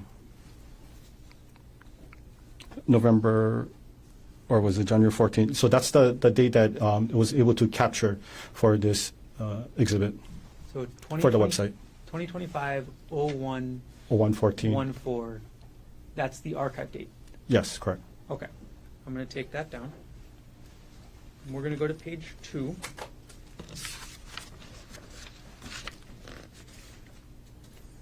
And I'm going to zoom in to the first paragraph. And we're going to look at line 2 and 3. Detective Unuma, could you read us the sentence that starts in that middle of line 2? Yes. The Pali Lookout itself is a popular tourist spot, but 99% of visitors to the lookout don't hike. They just look out over the valley. The Pali Notches hike begins on the right-hand side of the parking lookout. Okay, thank you, Detective. I'm going to zoom into the bottom 2 lines of paragraph 2, Detective. Could you read the bottom 2 lines of paragraph 2 on this page? Yes. Okay. The hike isn't necessarily dangerous, but much of the path is on the edge of a huge drop-off. Does that make it dangerous? You decide. Okay. I'm going to remove that zoomed area. Right. We're going to move on to page 3, Detective. All right. I'm going to zoom Your in. Honor, for purposes of completeness, can we go back and zoom in on the last paragraph? I have no objection. Go ahead. All right, I'll zoom in on the last paragraph, Detective, Okay. and we will have you read that to us as well. Okay? Yes. The path is wide enough that there is no real risk if you watch your footing and play it safe. If you want to look out at the amazing view, it's best to stop walking and enjoy it while you have a steady position. Thank you, Detective. We're going to move on to the next page, page 3. Could you, I'm going to zoom in on the text that's on the bottom of the page. If you could read that to us. Okay. The trail heads straight up the hill in the undergrowth and then spits you out on the edge of the cliff with a huge drop-off. You then walk along the cliff. Okay. We'll move to page 4. And could you finish the sentence you were just reading? Yes. Edge, watching your step carefully. Okay. Anything else in this paragraph? Yeah, I made the whole paragraph for completeness. Thank you. Detective, I think we're just going to have you go through and read The whole thing. each paragraph for us, Okay. but I'm going to let you know that I'm zooming in so that everybody can read along with you, okay? Okay. All right. Could you finish the first paragraph on the top of page 4? Yes. From the first viewpoint, you can see Kaneohe, the Politanos, and even Chinaman's hat on a clear day. If you are classy as my friends, you might find this a great place to enjoy a drink and relax, and one of my favorite sunset hikes on Oahu. You now continue on in search of the puka. Keep following the trail, and another 5 or so minutes will bring you to the hole in the rock. This is why you did the Pali Puka hike, so hopefully a rainbow appears for you too. If you love pukas as much as we do, you gotta check out the Tom Tom Trail for another great puka. Okay. We're going to move on to page 5, Detective. I'm sorry. Okay. We have page 5 up, Detective, and I'm going to zoom in on the 2 paragraphs. Okay, so it's going to be keep climbing Pali Puka for the sunset spot. If you continue on now, the path will lead into the trees. You can keep going, but it gets quite steep, and you will need to use the rope already there. It's nothing crazy in my opinion, but some may find it a bit challenging. It is important to note, if you do go past the Puka Point for sunset, it will be dark coming down, so bring a light for safety. After 10 to 15 minutes of climbing up the rocks and trees with the ropes, you might be a bit breathless, but the view will make up for it. The mountains look just freaking amazing. Here's the best part.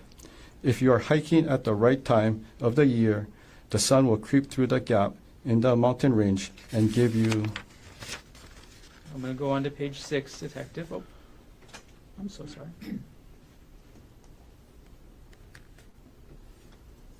States.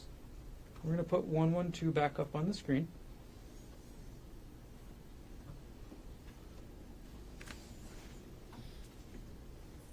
And we've got page 5 up there.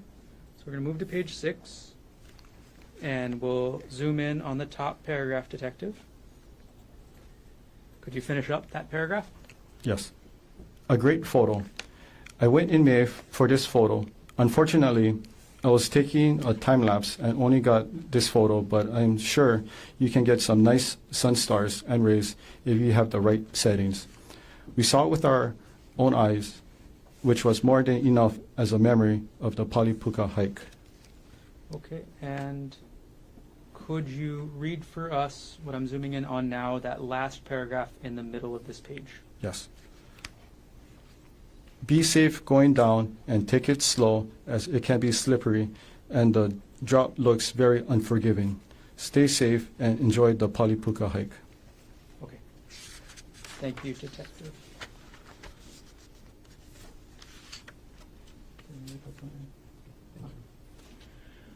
Okay. Detective Inuma, I'm going to take the exhibit down from the screen, and I'm going to retrieve it from you.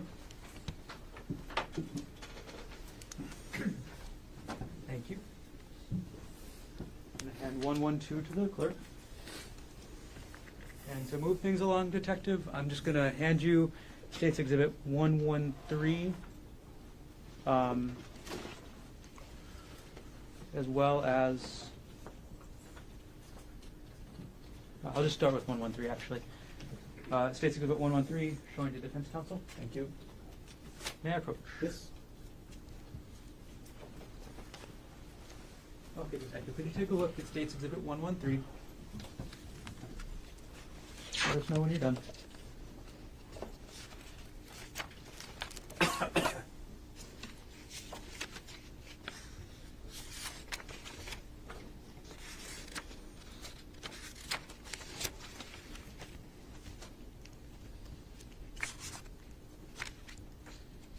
Okay. Okay, have you had a Yes. chance to review States Exhibit 113? Yes. Do you recognize what I've handed you? Yes. What is this? So these are documents, like artifacts, that shows that the user of this device on this computer was accessing a document under the divorce folder. Okay. Is this an artifact or the actual document? This is just artifacts. Okay. And are these artifacts generated by the computer automatically? Yes. And are these true and accurate artifacts that you found on the laptop, item number 48, as you did the examination about access to documents involving divorce? Yes, except for the highlighted portion. Okay, and same thing with the highlights, they are just a search tool? Just a search tool. Okay, so they don't mean any words more or less important? Yes. Okay. At this point, the state will move to enter 113 into evidence. Okay. No objection. When the mark for identification as States Exhibit 113 is received into evidence. Okay, Detective, I'm going to publish States 113. And if you could explain to us, and this is page 1, could you explain to us the very top what the file name is? So this is the file name of the document that was associated with these artifacts. So this was a PDF document, and then the file name was BOFA Amex e-statement.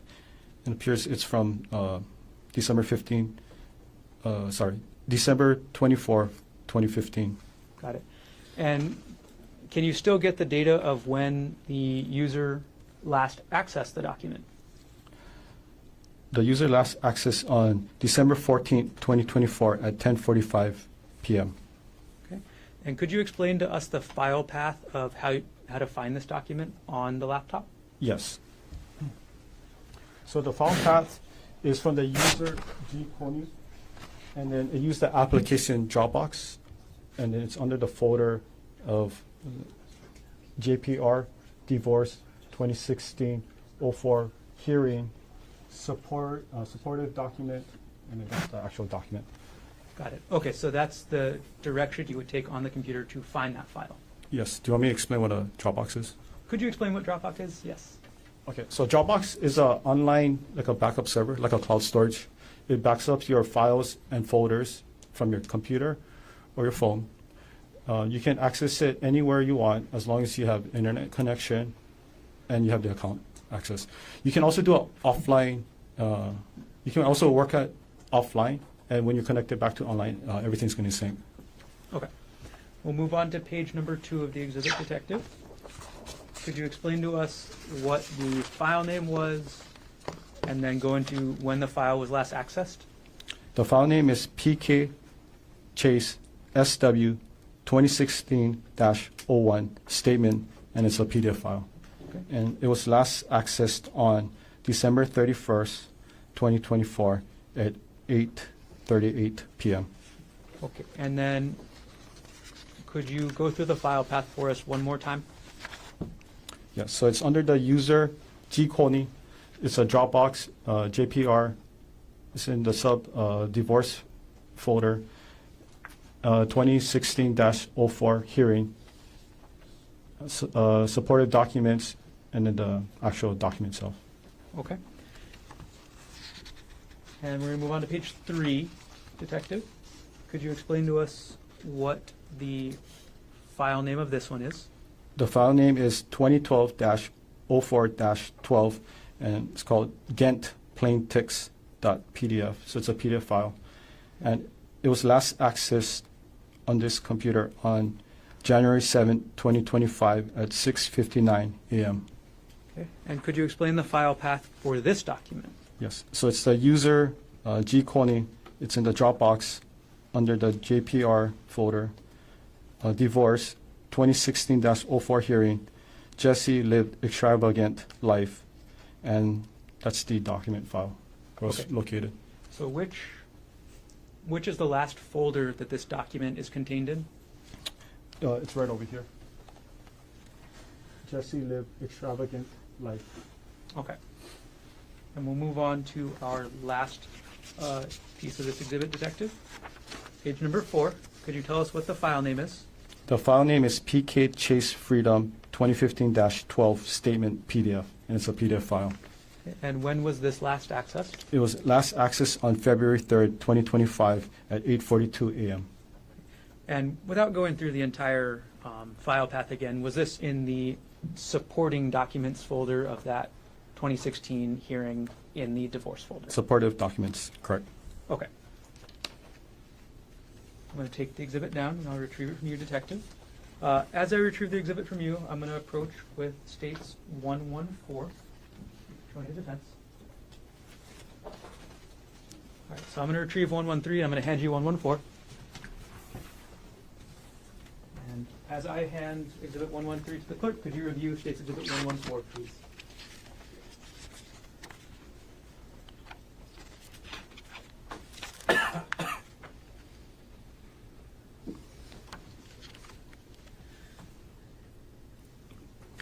Yes. Have you had a chance to review this? Yes. Okay, what is this? So this is a Word document file relating to a 2018 tax created from the user G. Konig. Okay, so this is the first time that you've testified this morning about a Word document, is that right? Yes. Okay. Does the Word document show an author? Yes. Who was the author according to the metadata? So the author is Gerhardt Konig. Does the metadata also show you who the last author is? Yes. Who is the last author of this document? The last author is Gerhardt Konig. Can you tell from the metadata when this document was last edited? Or modified, I'm sorry. Okay. So modified on March 12, 2019 at 3:02 p.m. And is this, is there any attachment to the metadata page for this exhibit? Yes. Okay. And is the attachment a portion of the entire Word document? Yes. Is this a true and accurate copy of, again, that portion of the Word document along with the metadata that you found on the laptop, item number 48 So in this case? okay. So for the Word document, it was highlighted and it was redacted. Okay. What kind of information was redacted? It was a Social Security number. Okay. So other than the Social Security numbers being redacted, is the content of the Word document a true and accurate copy? Yes. And again, there's highlights in this part, right? Yes. Same as always, the highlights don't mean anything. It doesn't mean anything. And for page 1 for the metadata, is that a true and accurate copy of the metadata that you found related to this Word document? Yes. Okay. At this point, the state moves exhibit 114 into evidence. Mr. Otake.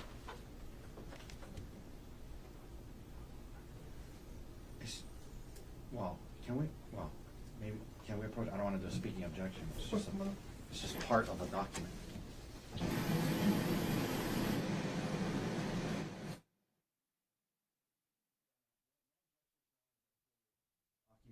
is admitted later.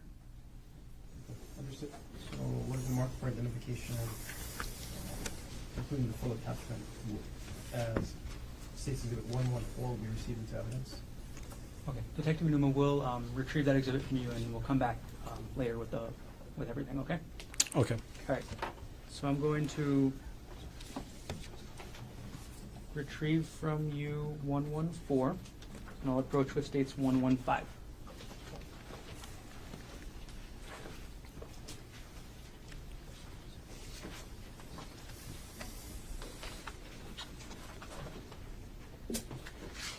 Okay, could you take a look through states 115?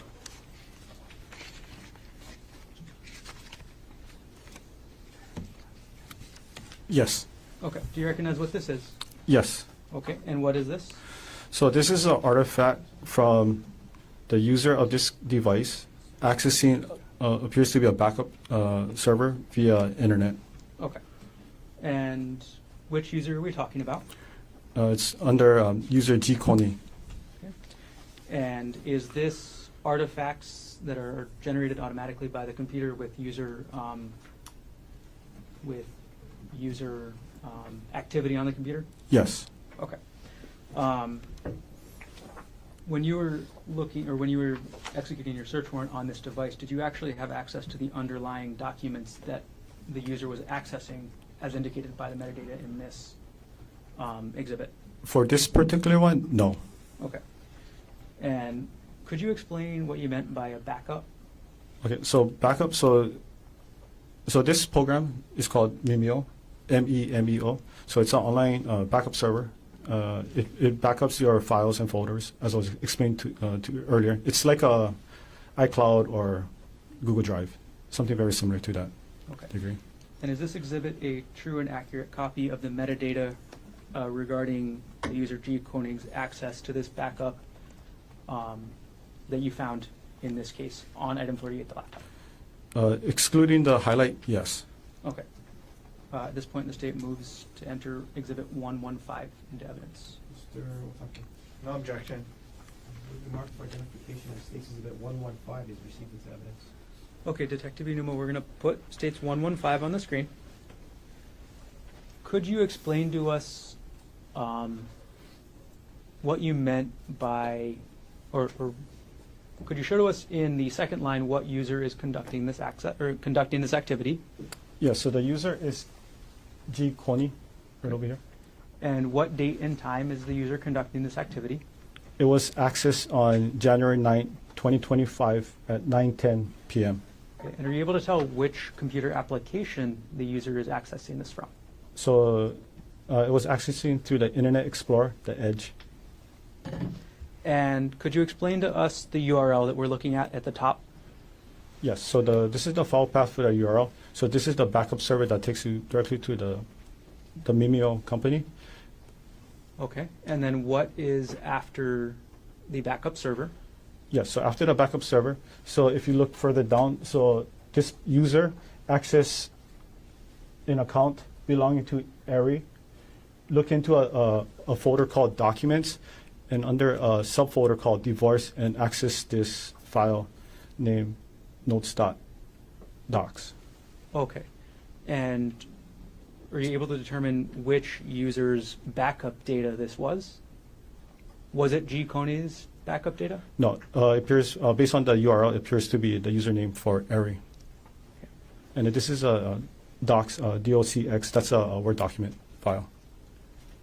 Got it. All right, we'll move on to page 2, Detective. Could you explain to us what this page of the exhibit shows? Okay, so this one is similar to the last one. So this was access to the Internet Explorer, the Edge. This was accessed on January 9, 2025 at 9:14 p.m. And then it's the same, so the user is G Konig, and then they access the Mimeo server, backup server, and access an account belonging to a person or username Ari, went into the download folder, and then access the complaint for absolute divorce document. It's a Word document. Can you tell from the URL when the backup date was? So when these files were actually uploaded? So there's dates on there, but I wouldn't know for sure unless I reach out to the company to verify what these dates particular means. Okay. And our last page of this exhibit, could you explain what we're seeing on this one? Yeah, so this one, it was also used by the Internet Explorer under the Edge. This was accessed on January 9, 2025 at 9:15 p.m. And then the user, G Konig, went access the Mimeo backup server, accessing the user account for Ari, went into the download folder, and then viewed the Rosen divorce PDF file. Okay. I'm going to take the exhibit down, detective, and I will retrieve the exhibit from you as I bring up to you State's Exhibit 116, showing to defense counsel.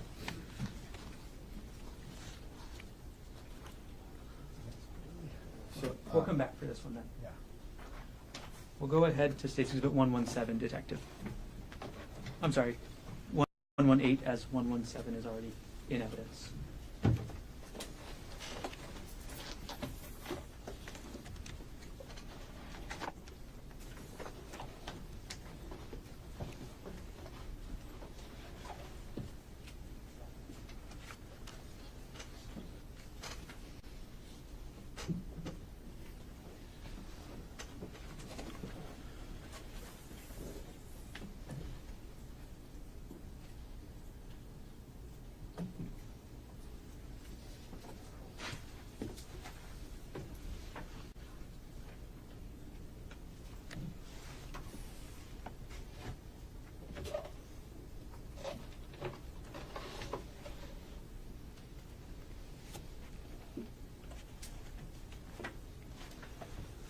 I apologize, detective.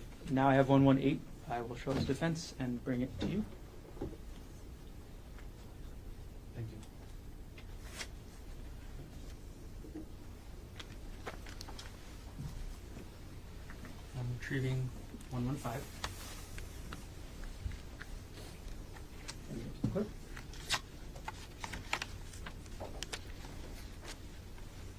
Okay, Detective Enuma, could you take a look through State's Exhibit 118 and let us know when you're done?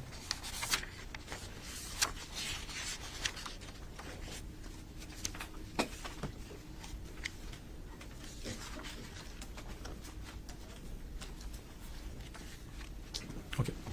Okay, do you recognize what I've handed you? Yes. Okay, and what is this? So this is an email file that was sent to an individual under the username G. Konig. Okay, who was the, you said this is an email file. Are there any attachments to it? Yes. Okay, and are those attachments included in the exhibit? Yes. Who was the email address sending the email? So the email address, sorry, you mean the user of the email sending to the recipient? Which email address is this from? Okay. Yeah, this email address is from gkonig@proinbox.com. Okay, and is that the same email you've referenced a couple of times before already this morning? Yes. All right, and who was the email sent to? It's sent to, the email address is bryant.bunting@gmail.com. And is this exhibit a true and accurate copy of the metadata attached to the email along with the email attachments? Yes. Okay. Did you actually have access to any content in the email or just the attachments? So inside the content, there was nothing inside the content, but then there was attachment part Okay, of the. so there was no like email message. It was just a bunch of attachments. Yes. Okay. And at this point, the state will move to admit State's Exhibit 118. Mr. Otake. No objection. Move the mark for identification as State's Exhibit 118 is received into evidence. Okay, Detective Inuma, I'm going to publish the exhibit. All right. I'm going to zoom in on the top of the page. Okay, so you've already told us who the email was to and from. Could you tell us the date and time of the email? Yes. The date and time is December 4, 2024 at 3:33 p.m. Okay. And what was the subject line of the email? The subject line was stuff. Okay. And you already told us that there was no content to the email messages, but I'm going to zoom in on this portion that says attachment names. What are the attachments to this email? So there were 3 attachments to this email. The first one was called screen time and deleted messages.docs. The second attachment was called some saved chats with pictures.docs. And the third one was chat.txt file. Okay. All right. And Detective, we're going to go through Do you recognize there's 3 attachments to this email, right? Yes. Okay. And if I go through the attachment, can you tell us which attachment is in order? Yes. Okay, so we're going to go to page 2 of this. Which attachment are we looking at here? So this is the first one. This is under the screen time and deleted messages. Okay. Detective Unuma, I'm going to zoom in on the text here. What does that say? So it says 7 hour on screen in 10 days. So about an hour per day messaging on workday. Messages in thread do not support this. Vast majority are deleted. 5+ hours in background. Phone calls, question mark. Okay, I'm going to take that down. Okay, detective, we're going to move on to the next page. I'm sorry, we're...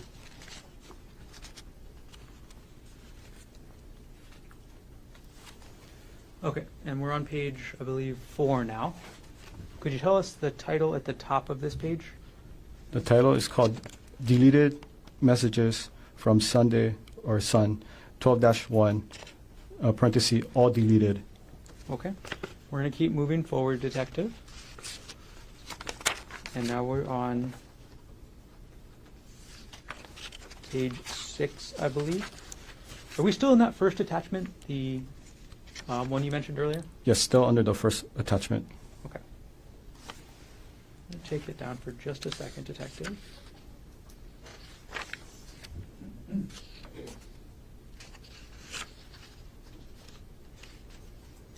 I'm going to put it back up. So I put page 6 back up. Putting now page 7. Could you let us know when we get to the next document that's been attached to this email? Yes.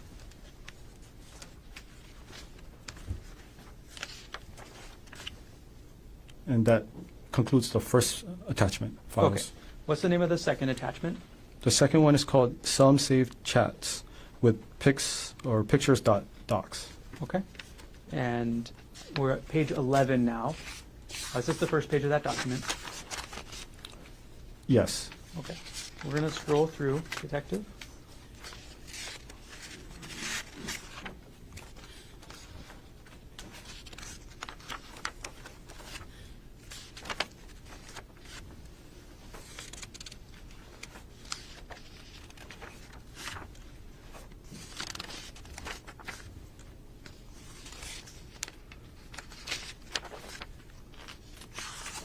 All right.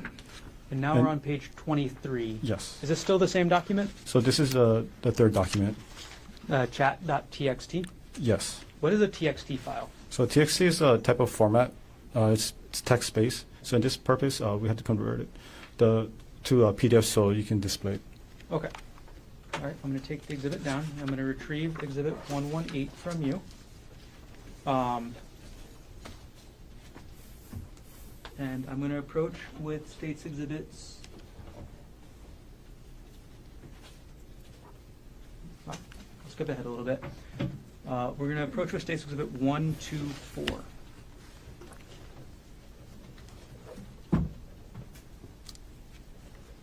I'm sorry, 1, 2, 2. Here's states exhibit 1, 2, 2. I'm retrieving states 118. Could you take a look at states 1, 2, 2, detective?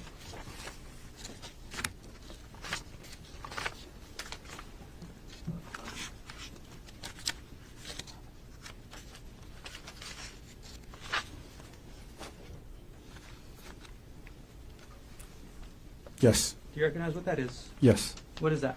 So this is a Excel file that was found on the computer. Okay. You say it's an Excel file. Is there also an attached metadata? Yes. Okay. And can you tell who the author of the file was? Yes, the author is Gerhardt Konig. Okay. And is the entire sorry.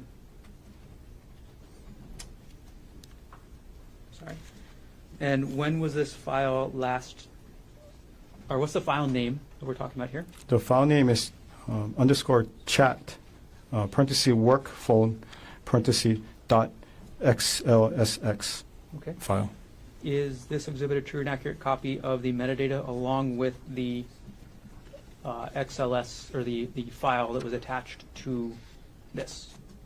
Yes, minus the highlighted portion. And then this was converted from an Excel file to a PDF. I see. Okay. At this point, the state will move to introduce states 1, 2, 2 into evidence. Mr. Otake. No objection. With the mark for identification as States Exhibit 122 is received.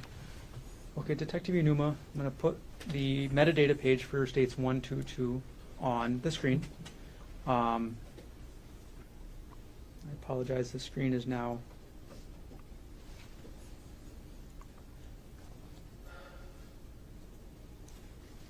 single pages, but only looking at.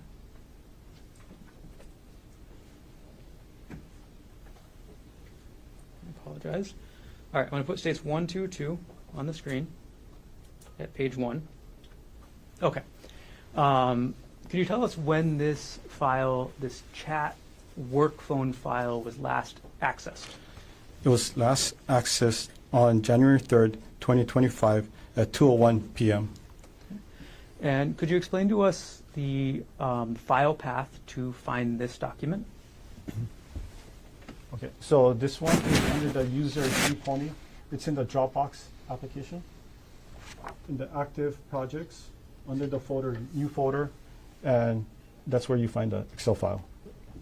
And could you tell us, or does the metadata tell you when this file was created? Yes, Okay, and when was that? it was created on December 24, 2024 at 12:49 p.m. Okay. And going through the rest of the document, is it, what does it contain? So it contained a chat messages between Jeff Miller and Arielle Konig. Okay. I'm going to go ahead and move us along to States Exhibit 133 now, Detective. I'm going to approach you with that exhibit, and it's been shown to defense. 1, 3, 3. 1, 2, 3. Oh, sorry, 2, 3. Okay, and I'm going to approach with States 1, 2, 3, Detective.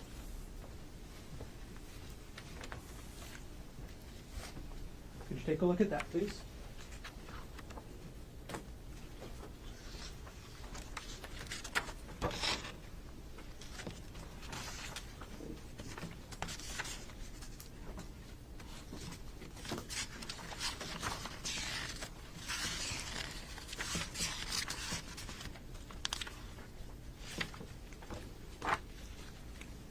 All right, Yes. Detective, do you recognize what that is? Yes. Okay, what is that?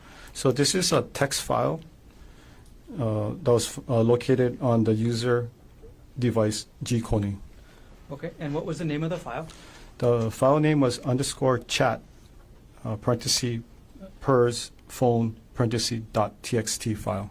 Okay, and Detective Inuma, I know we just did States 122, which was chat work phone. Mhm. What is contained in chat purse phone? So it also contains text messages between Jeff Miller and Arielle Konig. All right, and for the exhibit that you have up there with you, States 123, is there both the metadata attached to the user activity with regards to this file as well as the file? Yes. Is that a true and accurate copy of the metadata that you saw on the software along with the file? Yes. At this point, the state moves exhibit 123 into evidence. Mr. Otake. No objection. With the mark for identification as States Exhibit 123 is been into evidence. Okay, I'm going to publish. And Detective Munua, we're not going to go through the entire chat this time either, but can you go through when this was created, the file path, and then when it was last accessed? Yes. Okay. So it was created on December, right here, December 8, 2024 at 3:18 p.m. And then this is the file path to retrieve the document. So this is the user G Konig. It was in the Dropbox application under the folder active projects subfolder, and then this is where we're able to recover the document. Okay. And when was the document last accessed by the user?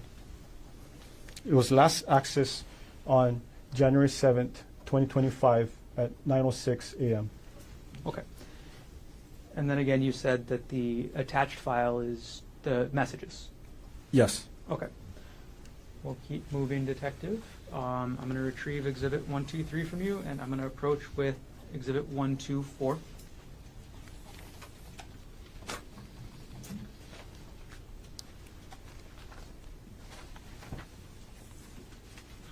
I'm going to hand Exhibit 123 to the clerk. Okay, Detective, could you look through State's Exhibit 124 for us, please?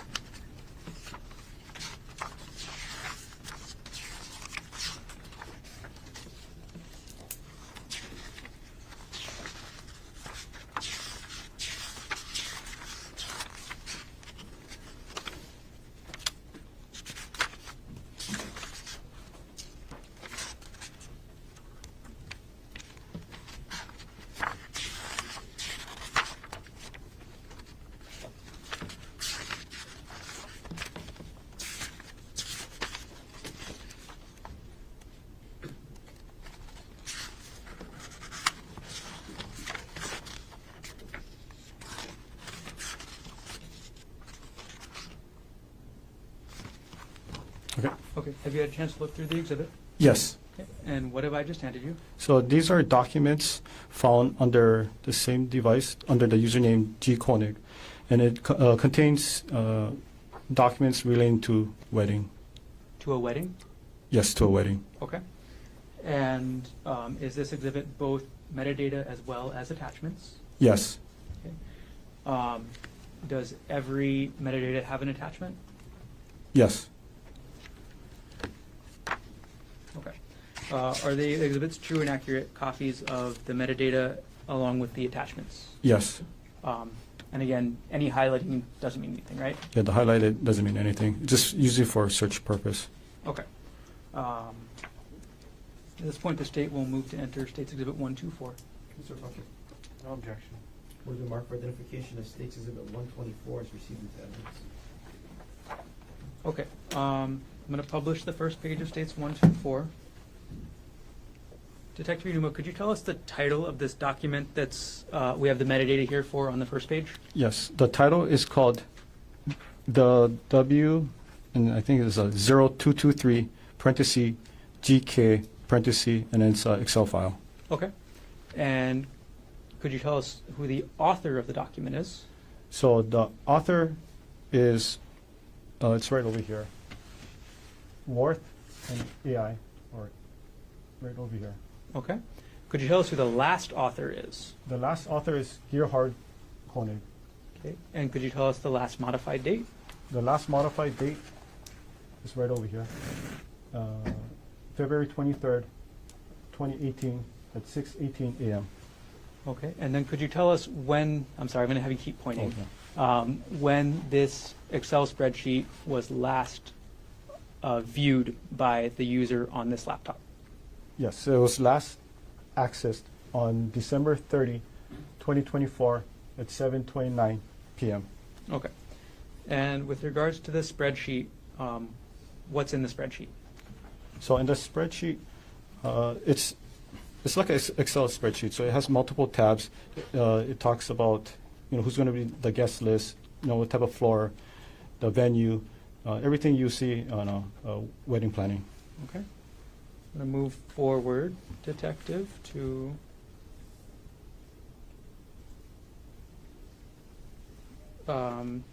page number 11. All right. Detective, could you tell us what the document in this is? So the document name is the W0225 parenthesis GK parenthesis, and it's a Excel file. Okay. Is this the same Excel file as the one that we just talked about? It's not the exact same, but it's very similar. Okay. When was this file last accessed? It was last accessed on January 22, 2025 at 6:25 a.m. Okay. And the actual attached file is not attached to this exhibit, is that correct? Yes. Okay, so we just have the metadata for this file. Yes. Okay. Moving on to page number 12. What is the file name here? The file name is Worthington Konig Waiting Room Block 9 period 14 period 18, and it's a PDF file. Okay. And when was this file last accessed by the user? It was last accessed on January 22, 2025 at 3:04 p.m. Okay. And is this file attached to the exhibit? Yes. Okay. We're going to go to page 13. And we go to page 14 and publish page 15, publish page 16, and 17. So what does this file appear to be? Appears to be like a contract for the wedding. Is it for booking venue? Yes. We're going to go to page, I'm sorry, we still have a little bit more, 18 of the exhibit. All right, now we're at page 19 of State's Exhibit 124. What file are we talking about here? So this is an Excel file. The file name is the W0201 parenthesis GK parenthesis. And could you tell us when this file was last accessed? It was last accessed on February 24, 2025 at 6:16 a.m. Okay. And is the actual spreadsheet attached to this exhibit? No. Okay, is this the same spreadsheet that we were talking about earlier with the other similar numbers? Yeah, so when I was looking at everyone, it appears to be very similar. Just certain numbers were different. Okay. Publishing page number 20. All right, and sorry, I'm going to just keep us moving as much as we can, Detective. Okay. We're going to go to 21. Essentially, are all these pages of this exhibit related to a wedding?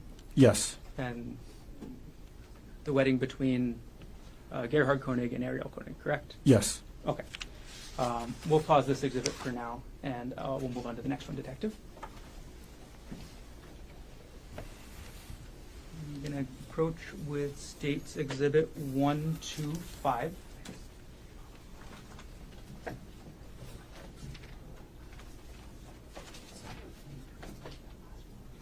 Yeah, it's not.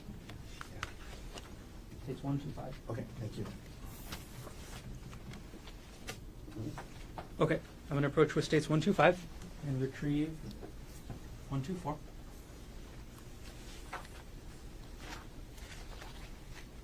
Okay, could you briefly go through that exhibit and take a look?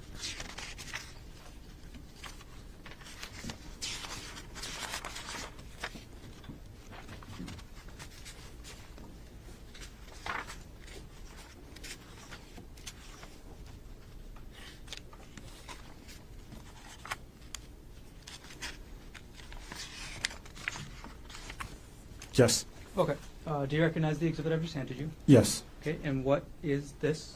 So this contains documents relating to the user or the couple's financial history, investment account, life insurance, and any kind of benefits.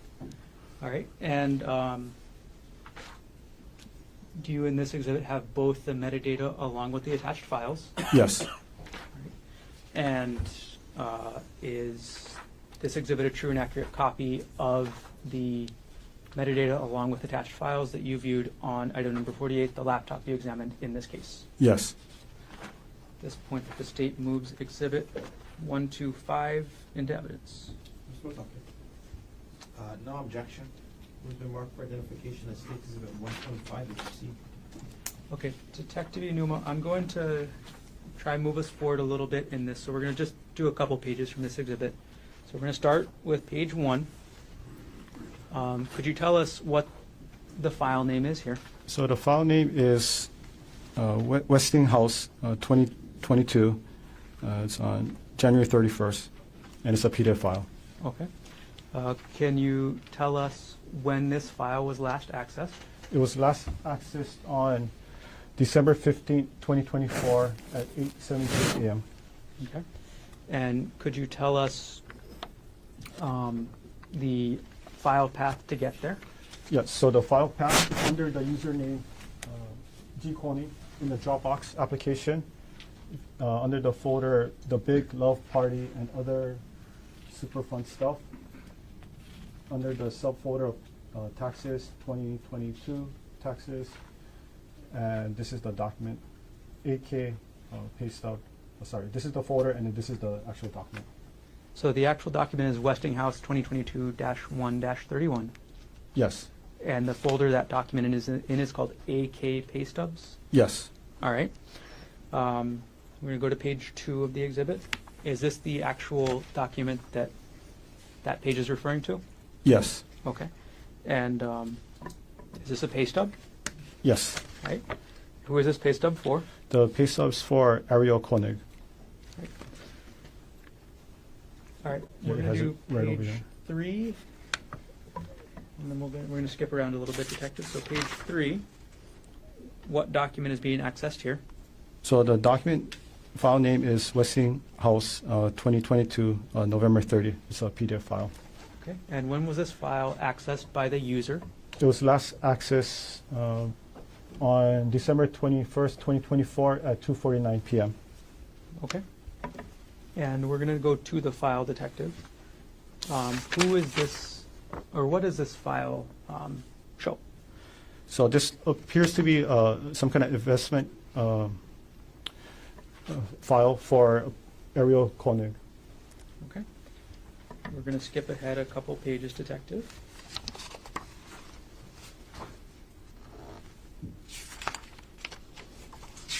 To page...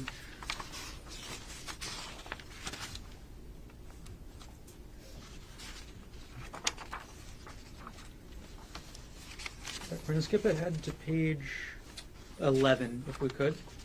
I'll put it up on the screen for you.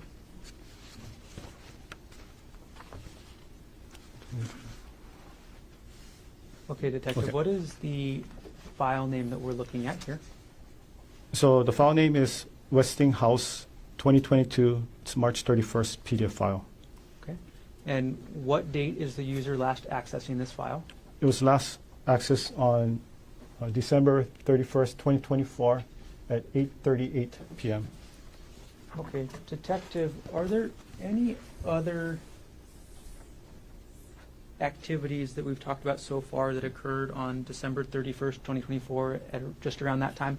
Yes. Okay, and what was that? So under the user G. Konig, the pay stub for Arielle Konig was viewed, and also too a divorce file was viewed too.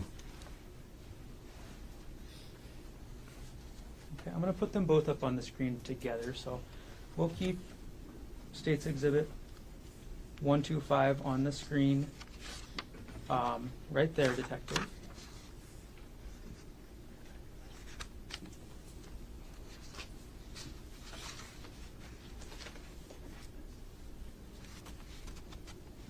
And we're going to put States 113 on the right side of the screen.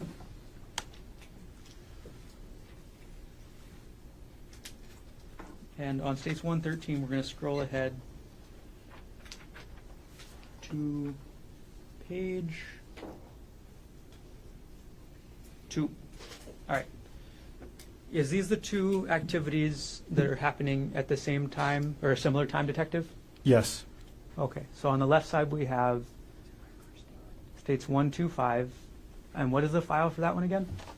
The one on the left is Westinghouse 2022. It's on March 31st PDF file. Okay.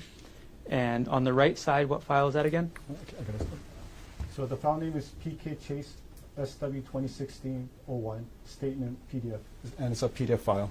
Okay. And got it. All right, I'm going to take both photos down.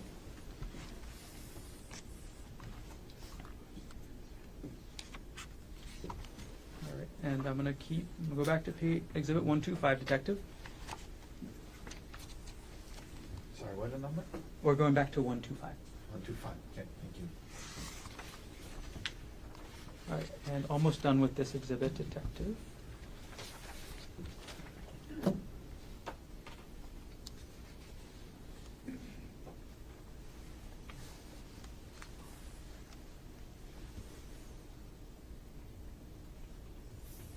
Okay, I'm going to publish page number 24 of this exhibit. Detective, what is the file name we're looking at on page 24?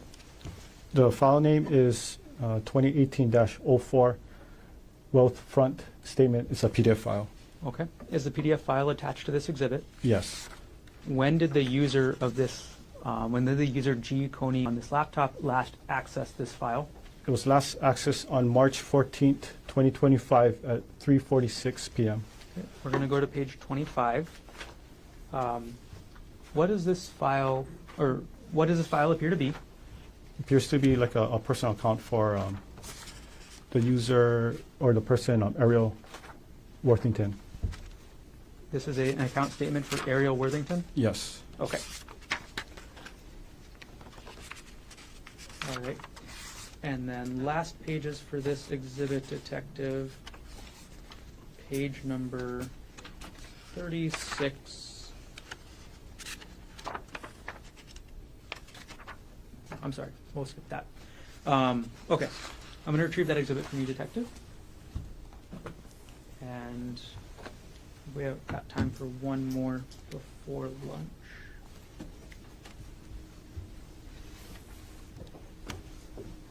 We've got states 1, 2, 6 showing the defense counsel. May I approach? Yes.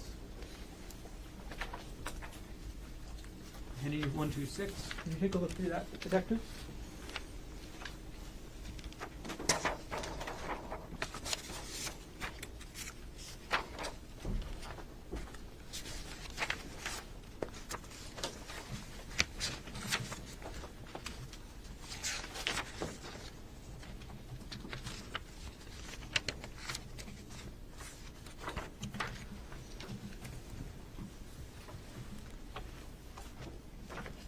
Yes. Do you recognize what that is? Yes. All right, what is that? So this is a PDF file containing information about retirement. Okay. And is this exhibit both the metadata as well as portions of the attached file? Yes. Okay. And all right, is this a true and accurate copy of the metadata as well as the portions of the file that you found on the laptop during your examination in this case? Yes, and I think one part was the highlighted, but you just got to remove the highlight. Okay. At this point, the state will move to enter 1, 2, 6 into evidence. Mr. Otake. No objection. Furthermore, for identification, it states exhibit 126 is received. Okay. And we'll hold off on publishing for now. And Detective Inuma, our last one will be our last one for now will be states 1, 2, 7. So I'm going to approach with 1, 2, 7.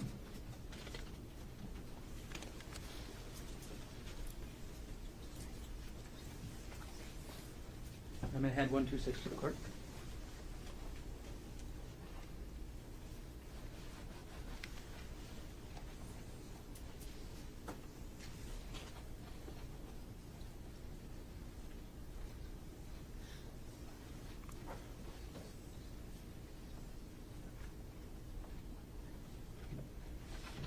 Okay, Detective, do you recognize what I just handed you? Yes. Okay, what is this? So this was a PDF file that was found on the user G. Konig under the Dropbox. This is basically the intake form for a marriage counselor and family therapy service. And when is the date on this document? The date on this document is January 29, 2025. Is this exhibit just the document, or is it document and the metadata? So for this one, it's just the document.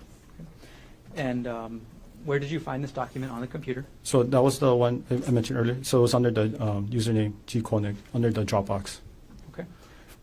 Does the document itself indicate who prepared the document? So at the last, let me double check. Yeah, so on the last page, it's electronically typed as Gerhardt Konig. Okay. It was dated on January 29, 2025. Okay. Are there any redactions from this document? There's one redaction. And what is that?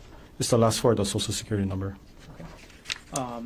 Other than that redactions, is this document a true and accurate copy of the document that you found on the laptop pursuant to your investigation? Yes.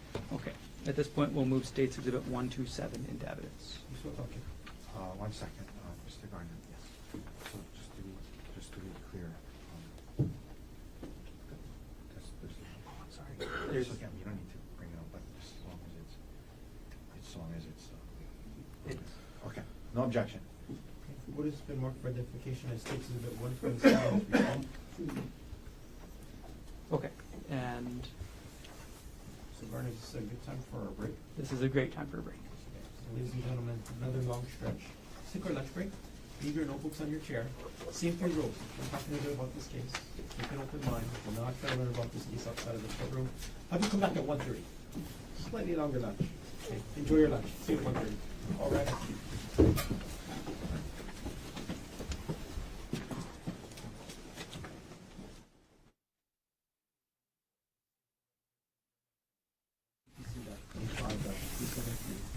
Dr. Konig is present in court with all 4 counsel of record.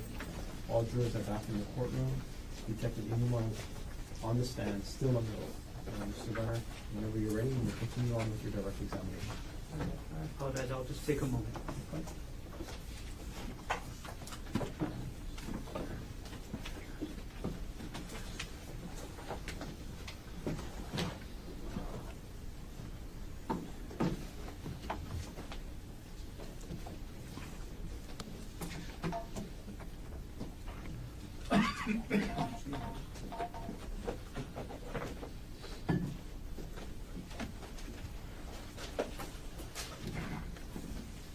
Okay, good afternoon, Detective. Good afternoon. All right, there's a couple exhibits I want to follow up on that we talked about this morning. So I'm going to go ahead and I'm going to approach with what's been marked as State's Exhibit 114. Thank you. Go into defense. May I approach? Yes, please. Okay. This one. And I'll remove State's Exhibit 127 and hand that to the clerk.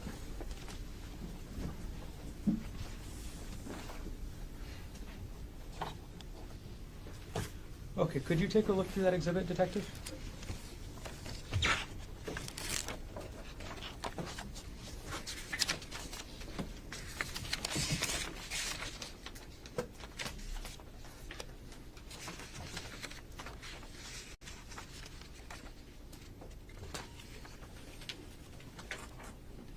Yes. Okay. And could you let us know what the exhibit is? So the exhibit is a Microsoft Word document, and then this is the one we were talking earlier, which is the file name. It's a 2018 taxes gknotes.docs. Okay. And is this both the metadata as well as the actual document? Yes. Okay.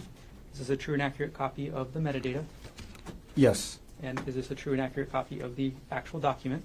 Yes. And this is what you found, again, looking at item number 42, the laptop in this case. Yes. Okay. At this point, the state moves Exhibit 114 into evidence. Ms. Roth, okay. No objection. Okay. What has been identified as State's Exhibit 114 is received into evidence. Okay, Detective Inuma, I'm going to publish the first page of the document, which is the metadata on the screen up there.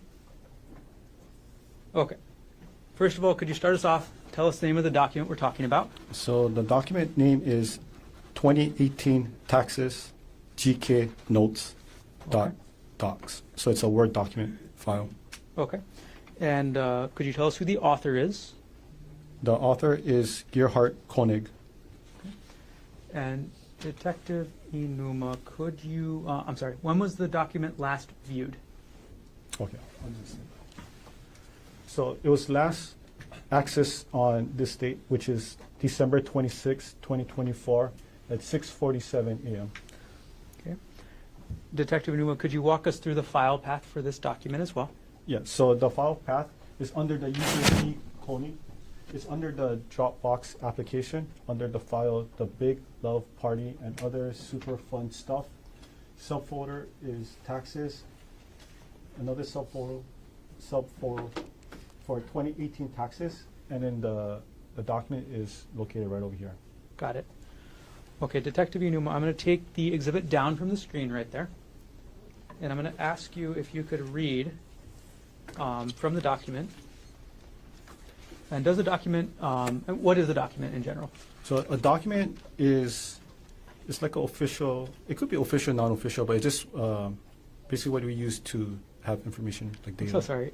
That was a bad question. What is this document, Oh, this document. generally about? Yeah, so this document contains notes and information regarding 2018 taxes. Okay. And Social Security numbers have been redacted, correct? Yes. Okay. Could you read for us the amount of alimony paid in 2018 from this document? So the alimony is $6,000, Could you read for us the amount of child support paid according to this document? $29,112. And again, what year is this document referencing? It reference 2018. Okay, thank you, Detective. I'm going to retrieve the exhibit from you on the stand.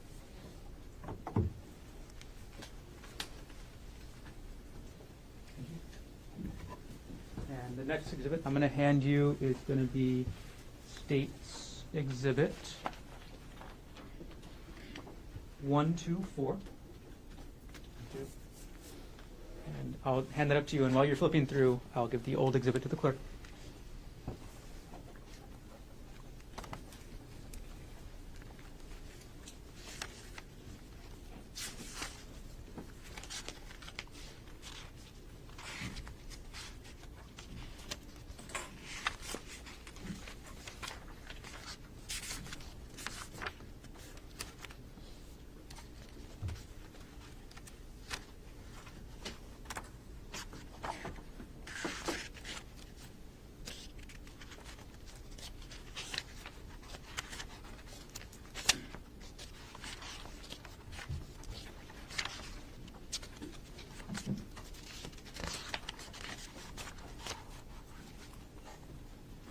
Yes.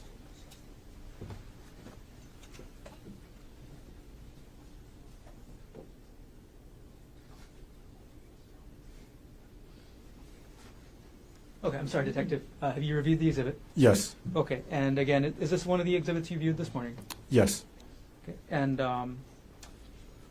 what is the file, or is this exhibit a combination of both files and metadata? Yes. Okay, and as you testified before, this exhibit is about weddings, right? Yes. And this is about the wedding between Gerhardt Konig and Arielle Konig, right? Yes. Okay, and the metadata contained in this exhibit is a true and accurate copy of what you found using the Axiom software, is that correct? Yes, minus the highlighted word. Got it. And the attachments, the files attached, are they also true and accurate according to what you found on the laptop? Yes. So that it was the Excel file, and it was just converted into a PDF file. Got it. Okay. At this point, the state will move to enter states 1, 2, 4. Mr. Otake. No objection. What is the mark for identification of states exhibit 124 is received? Okay. We'll keep moving, Detective. I'm going to approach with our next exhibit, and I'll retrieve 1, 2, 4 from you. Next exhibit is 116. Go to Defense Counsel.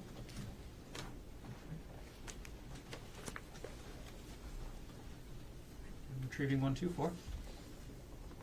That's a big stack of papers I gave you. Can you just thumb through it real quick?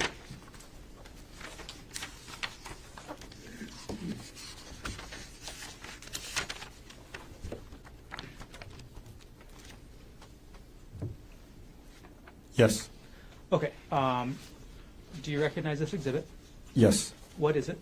So this is a Word document that was located under username G Konig.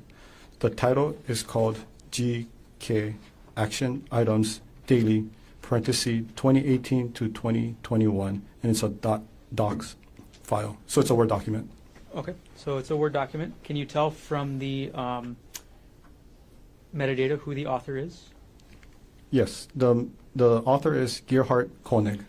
Okay, and could you tell us, I'm sorry, when the file was last accessed? It was last accessed on December 3rd, 2024 at 2:36 p.m. Okay. And is the metadata part of this exhibit true and accurate copy of the metadata you found on the laptop, item number 48? Yes. is the attachment a true and accurate copy of the Word document you found attached to this metadata on the laptop? Yes. Okay. And it is a rather lengthy document, is that correct? I'm sorry, what was that? It's a rather lengthy document, Oh, is that yes. right? It's more than 100 pages, right? Yes. Okay. At this point, the state will move, or will move Exhibit 116 into evidence. Mr. Otake. No objection. With the mark for identification of State's Exhibit 116 is received into evidence. All right, thank you. Just a moment.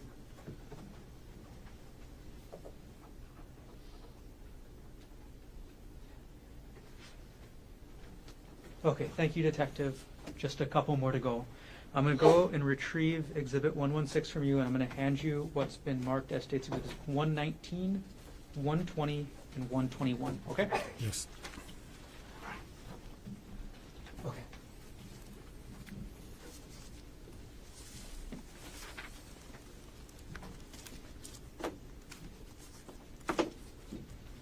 Okay.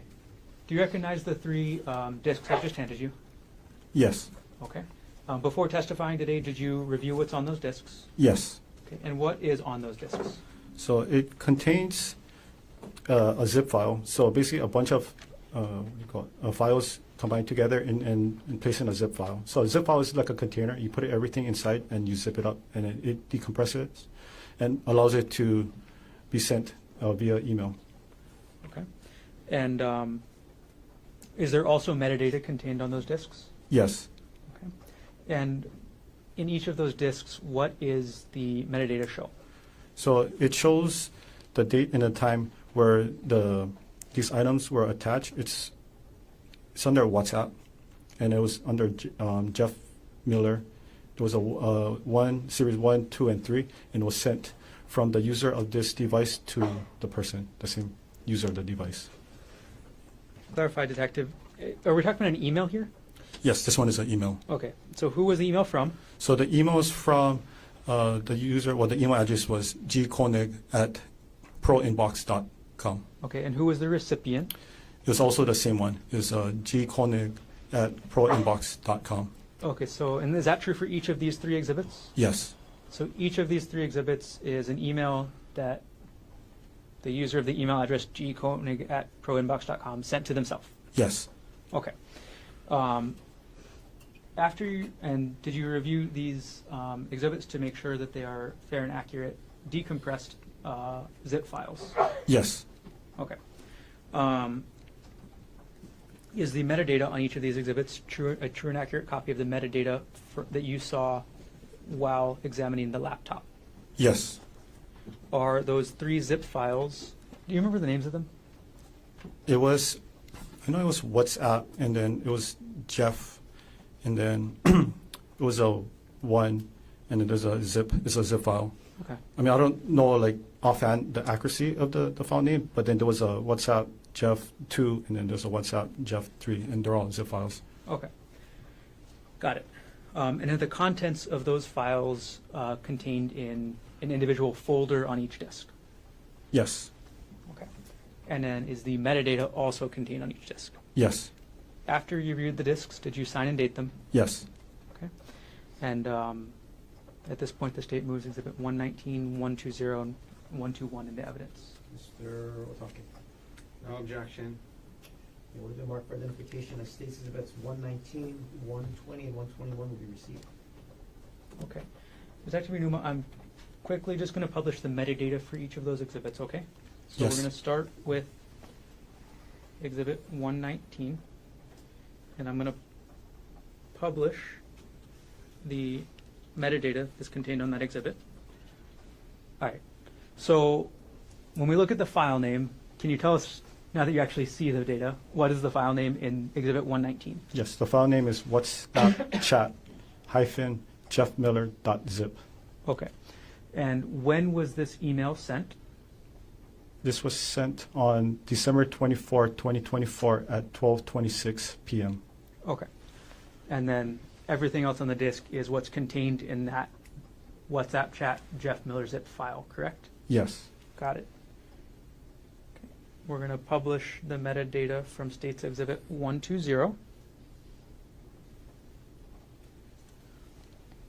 All right. Detective Unuma, what was the file name of this under States Exhibit 120?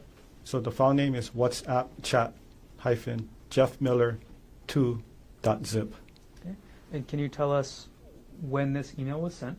Yes, it was sent on December 24, 2024 at 12:20 p.m. Okay.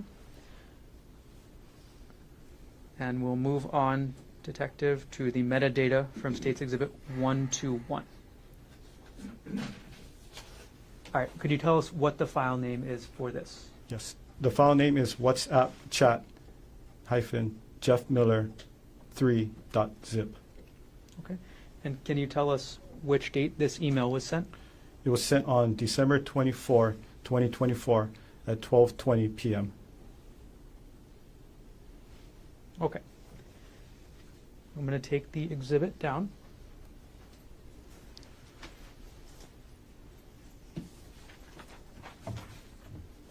One second.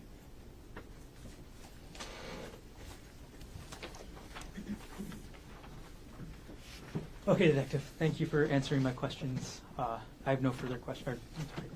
Did your examination of the laptop take place in the city and county of Honolulu, state of Hawaii? Yes. Okay. No further questions for me at this time. Can I have 114, please?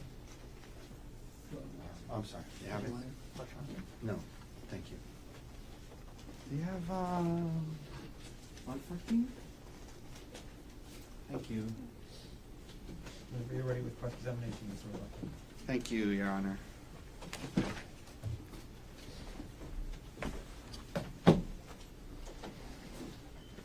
Okay, good afternoon, Good Detective. afternoon.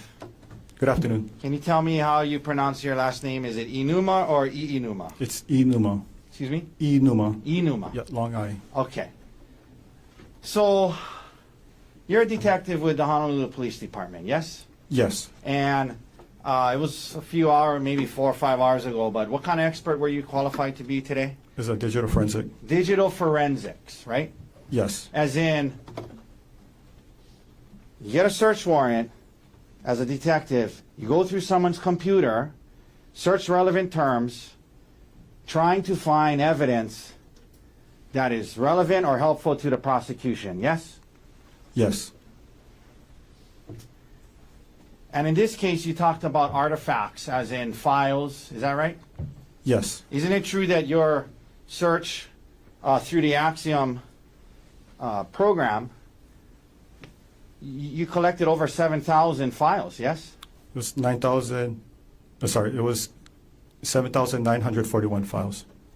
7,900 files from the computer that you believe belongs to Gerhardt Konig, yes? Yes. And then of those 7,900 something files, you sifted through it looking for the ones that you believe would be the most relevant to the prosecution, correct? Yes. And the prosecutor worked with you on that, yes? I worked with the lead investigator. I'm sorry, the detective Spacek, is that right? Yes. And the ones you went through today, it's the best you guys could come up with, yes? Yes.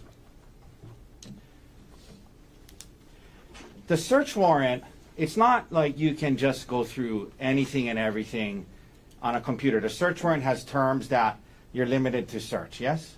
Yes. And the lead investigator, these terms are developed based off of what you guys think you're looking for might be helpful to the case, yes? Yes. And so, for example, in this case, some of the search terms that you're looking for on the computer to see if somebody searched for or looked this up, some of the search terms were danger, death, fall, slip, accident, cliff, kill, die. Those are some of the search terms that the lead detective put in the warrant that you guys are trying to comb through this computer, trying to see if we can find searches for death, falls, accident, cliff. Those are some of the search terms that you guys are looking for, right? Yes. Okay, and again, today you went through what you found, right? Yes. And there were other search terms as well that had Arielle's name, yes? Yes. And Miller's name, yes? Yes.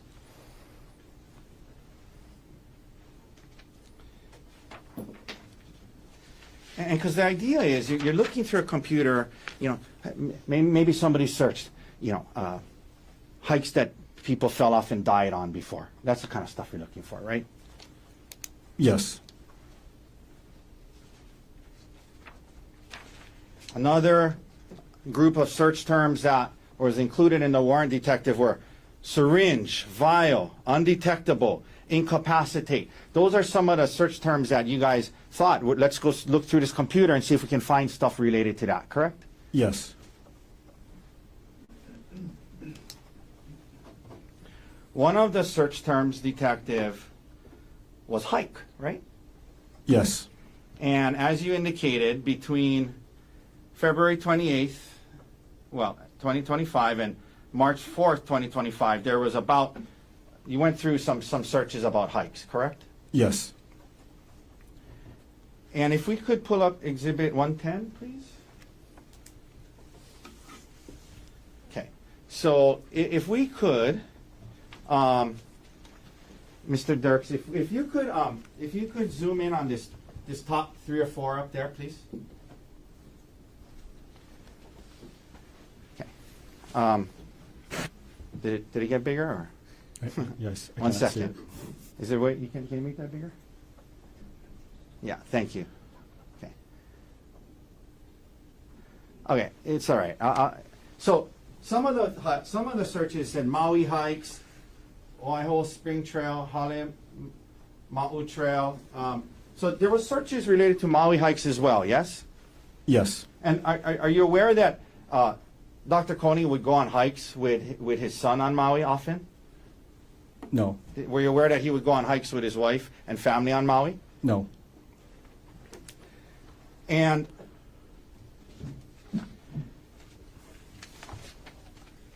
on that same exhibit, you see on the bottom there? Can you blow up that bottom under URL, Mr. Darks, please? The whole thing, please. No, I'm including this part, please. Okay. Okay.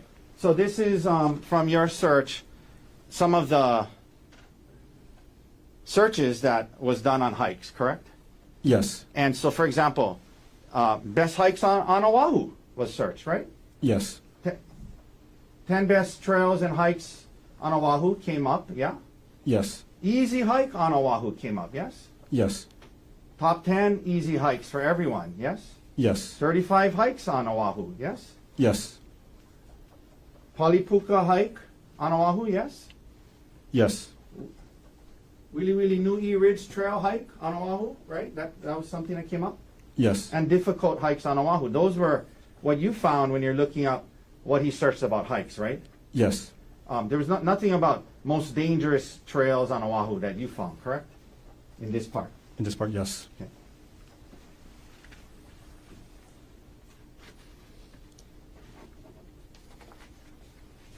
And it's true, you can zoom out of there, Mr. Dirks, thank you.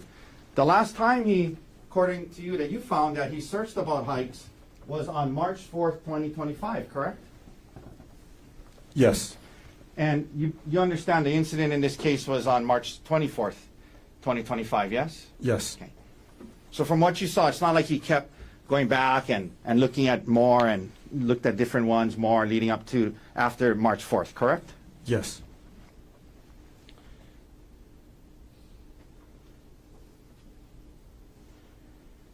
Now, if somebody wanted to go on a hike on Oahu, they might search for hikes, right? Yes.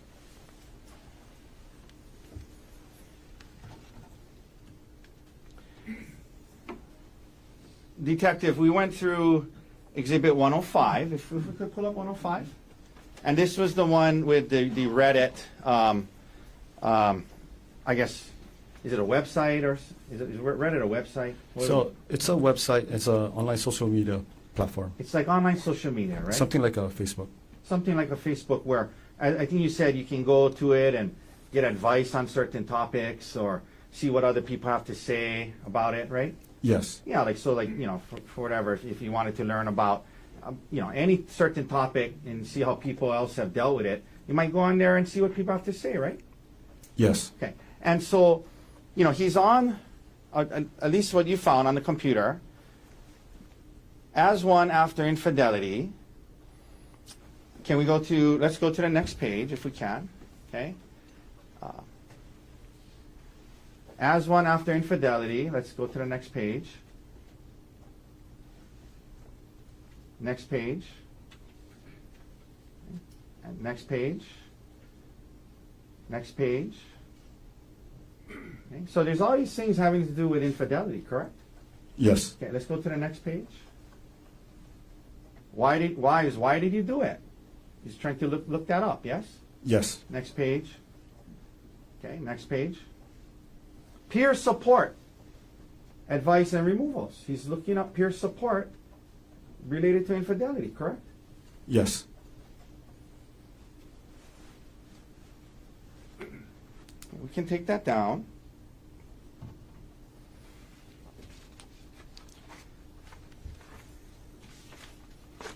The term Darvo, you mentioned, can you tell us what that, your understanding of what that means? Yes. So, from my understanding from reading, Reddit and then Google Yeah, search. what does it stand for? So, deny, attack, reverse, victim, offender. So it's from my understanding, it was as an abuser, you're trying to avoid accountability. So, for example, dealing with infidelity, the person who had the affair is trying to avoid accountability, trying to deny, trying to reverse it on the person that got cheated on, right? Yes.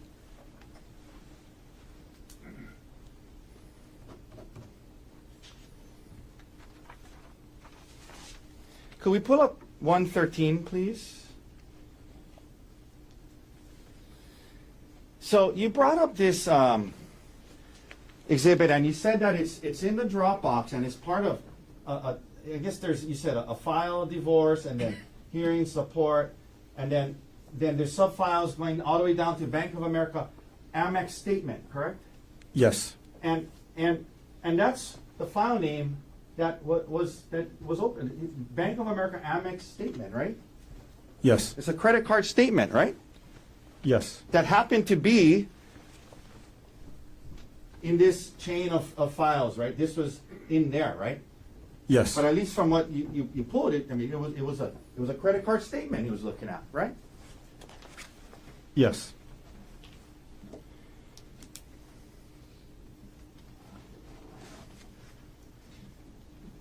Now, we can take that down, Mr. Dirks. Thank you. So I wanted to ask you this, Detective, because I just want to make sure that we're not that we're painting an accurate picture here, okay? The search warrant, you can only seize files that the search warrant terms allow you to seize, correct? Yes. So, it's not as though you're giving us a holistic picture of everything he was looking at during that time period, correct? Yes. It's only the ones that you could seize, right? Yes. For example, one of the search term was Arielle Konig, yes? Yes. Gerhardt Konig was not a search term, correct? Yes. So, when we looked at, and you said, well, this day he was looking up her retirement account, you could seize that, right? Yes. But your Axiom program, if he was also either right then or close by looking at also other financial documents like his retirement accounts, their taxes, their life insurance related to him, Axiom wouldn't seize that, you wouldn't have that, you couldn't present that to the jury, correct? Could you rephrase the question one more time? If there was a file that didn't have Ari's name on it, on his computer, but he was looking at, for example, his retirement roughly around that same time period he was looking at hers, you wouldn't be able to seize the one from him because it had his name on it, right? Yes. Okay. So you agree that when we're looking at these things, context kind of matters, right? Context matters. Yes. And what we've gone through is just certain things he might have been looking at during that time period, but not all, right? Yes. And so, for example, if he was doing financial planning to decide how much more life insurance they needed to get, each of them, to make sure that based off of their salary, based off of their retirement, if something happened to either of them, they could pay for the house in order to make sure the kids had a house. And he was looking at all these financial documents, and half of them were his. You're only able to show us the ones that had her name on it, right? Yes, based on the search warrant, yes.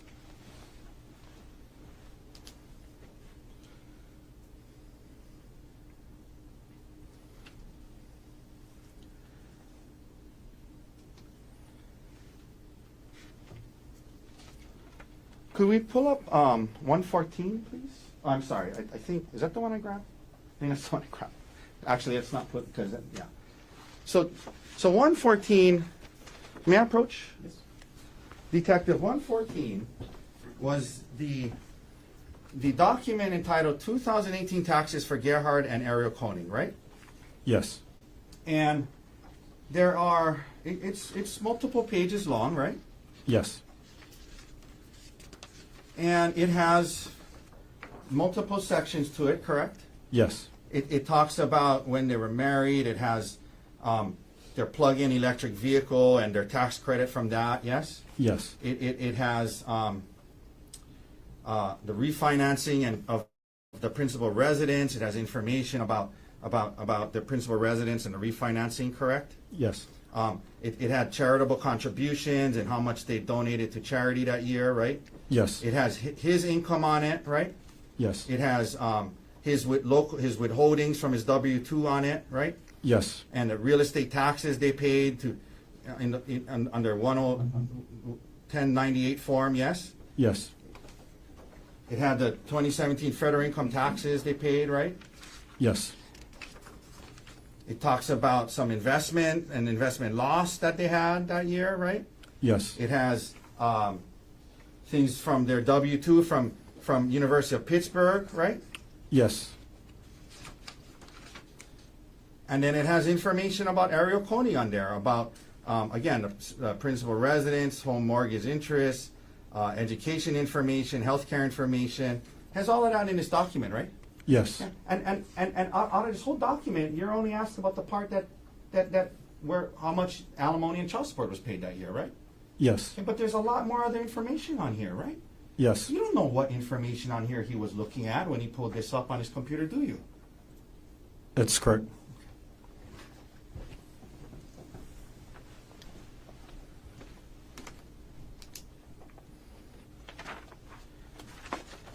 One second, detective.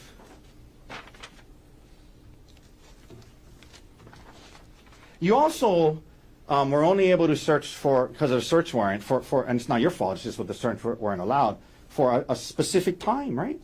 Yes. So I think it was December 1st to March 24th, right? It's 24. Yes, correct. So you weren't able to go back and see, okay, well, is this normal? Does he often go to these files and look up his tax information or the retirement information or any of these files? Is this a normal practice of his, every month or so? You weren't able to go back and see that, were you? Yeah, that question would be for the lead detective. No, I know. I'm not blaming you. I'm just, you only did what you were allowed to do, right? Yes. Yeah. So you weren't able to go back into, January, February, March, April, May, June, July, August, September, October of 2024. You can only go from December to March, right? Yes.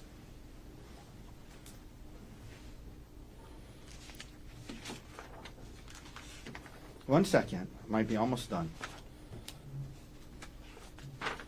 Okay. Detective, thank you for your time all morning and part of this afternoon. That's all the questions I have for you. Thank you.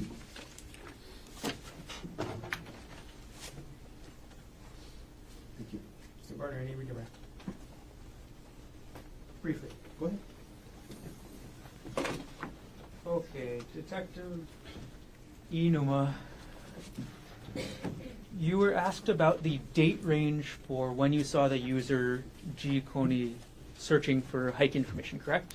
Yes. Okay, and that date range you were asked about was February 28th through March 4th, is that right? Yes. That's 5 days, right? Yes. Other than those 5 days, in the approximately 4 months that you looked through the laptop with the user Gerhardt Konig, other than those 5 days, was there any other research about hiking that you found? Not that I recall.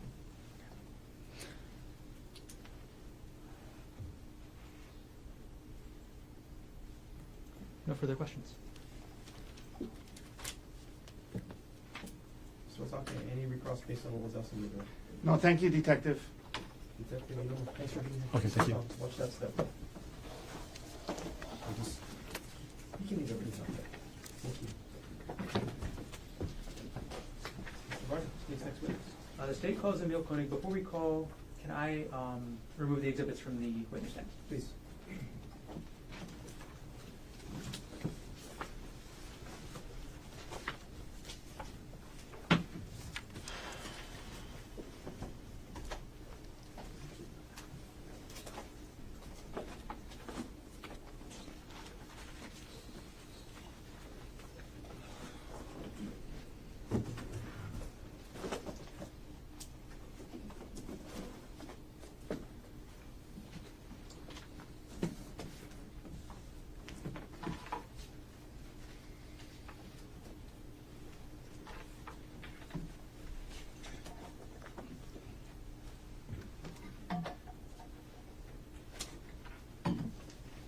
Did you email? Oh, no, that was Farrell. Yeah, got it.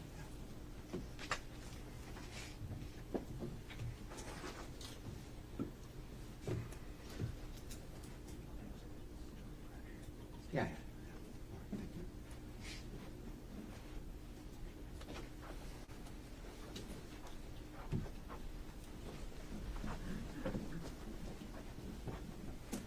Can you raise your right hand, please?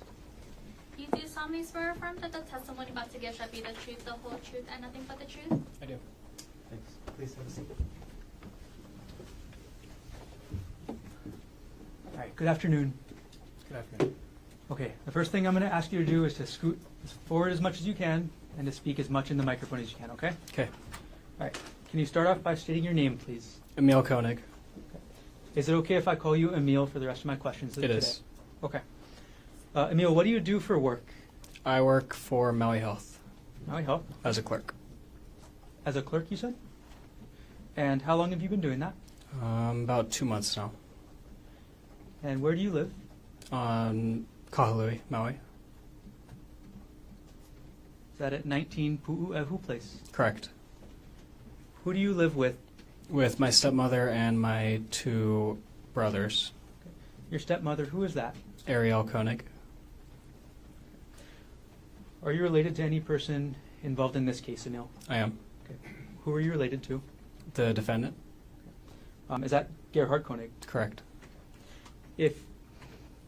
And who is Gerhardt Konig to you? My father. If you were to see him again, would you be able to recognize him? I could. We'll stipulate to identification. Thank you. Okay. We'll just move on then. All right, Emil, just over a year ago, on the morning of March 24th, 2025, where were you? I was at home.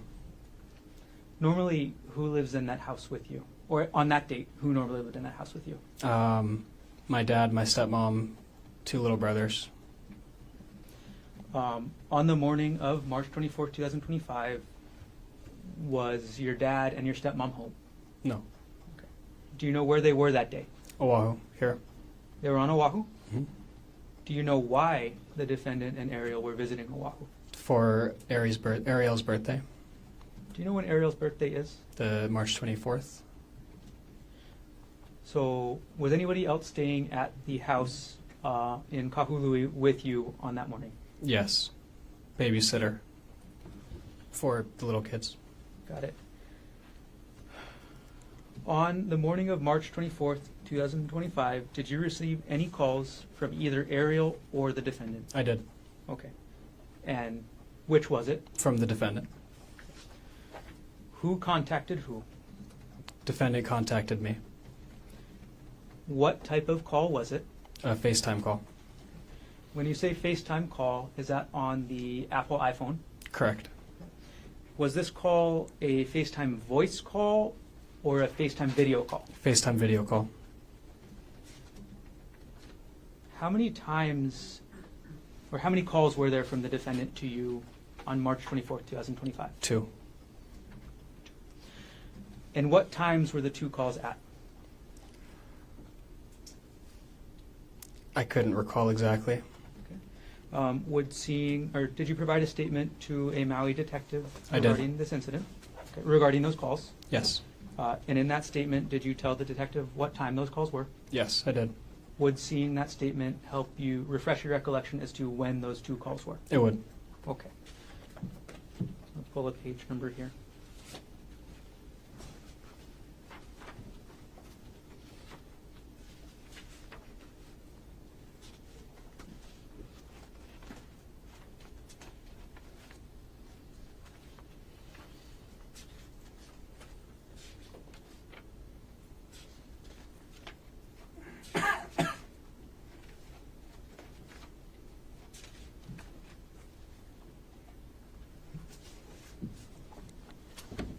Okay, I'm going to approach with what's been marked as State's Exhibit 170.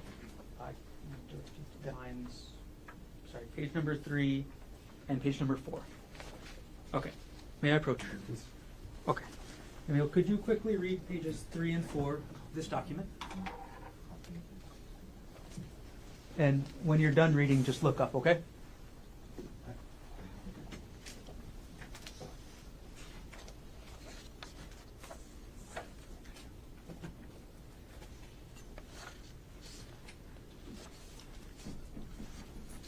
Okay. Is your recollection refreshed as to when those two calls were? It is. Okay. I'm going to retrieve the exhibit, and then I'm going to ask you the same question again, okay? All right. I'm going to retrieve Exhibit 170 from you. Okay. And Emil, what time were those two video FaceTime calls on March 24th, 2025? The first one was at 10:42 a.m. and the second one was at 11:46 a.m. Okay. I'm going to ask you about the call from 10:42 a.m. first, okay? All right. Where were you when you got the FaceTime video call at 10:42 a.m.? At home. That's the same address we talked about earlier. Correct. What did you see on the other side of the screen when you picked up that call? I saw the defendant. Can you describe the defendant as you saw him on that call? Wearing sunglasses, dry fit shirt. That's all I saw. Did you see the area that the defendant was in? Outside. And did the defendant tell you anything during that call? Yes. What did the defendant tell you during that call, as close to word for word as you can remember? That he would not be making it back to Maui and to take good care of the younger kids, and that Ari, my stepmom, had been cheating on him, and that he tried to kill her. Okay. That's a lot, but I'm going to break that down a little bit. You said the defendant told you he tried to kill Arielle, is that right? Correct. Did he tell you what happened to Arielle? He did not. Did he tell you where she went? No.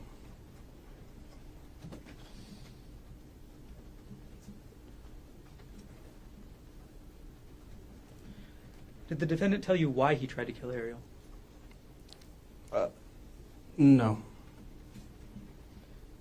During this 10:42 a.m. call, did the defendant tell you anything about what he planned to do next?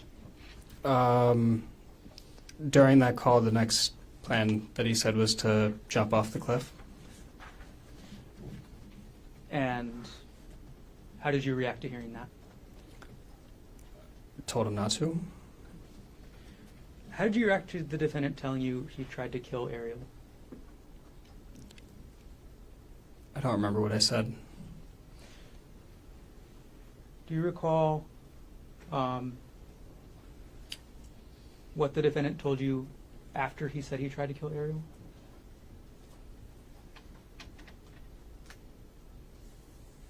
Not directly after.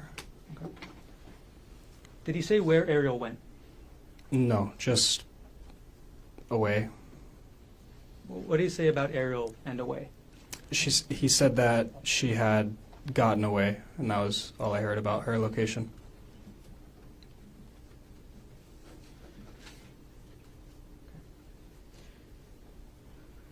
During this first call at 10:42 a.m., did you ask the defendant any questions yourself?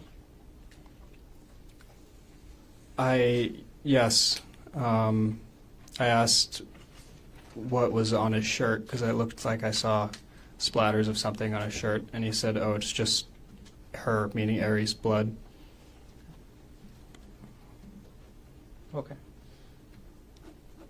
So far you've told us that the defendant told you he tried to kill Arielle, that Arielle got away, that Arielle was cheating on him, that he planned to jump, and that the blood on the shirt he's told you was Arielle's. Is that right? Correct. Okay. Did I miss anything so far? No. Okay. Did he tell you anything else during this call at 10:42 a.m.? No. All right. So, Emil, after you get this FaceTime call and after the defendant tells you these things, what did you do? I went over to my grandparents' house, which is Arielle's parents. Okay. Walked over to their house, told them what had happened. How far away is your grandparents' house away from the Oahu place address you mentioned earlier? It's like a minute or so walk. And could you tell us your grandparents' names? Judith and Peter Mast. Which of your grandparents did you tell about the call first? Both. They were both there, so both of them. What happened after you told Judith and Peter Mast about this 10:42 a.m. call? The next notable thing is they received a phone call from, I believe it was Queen's Hospital, one of the hospitals here. Later on that day, did you tell anybody else what the defendant told you? My mom, Who's your mom? Jessie Patelare. Did you at some point also tell the police what happened that day? I did. All right. Do you know where your grandparents ended up going after you told them about this call? Yeah, here. They came to Oahu? Correct. Okay.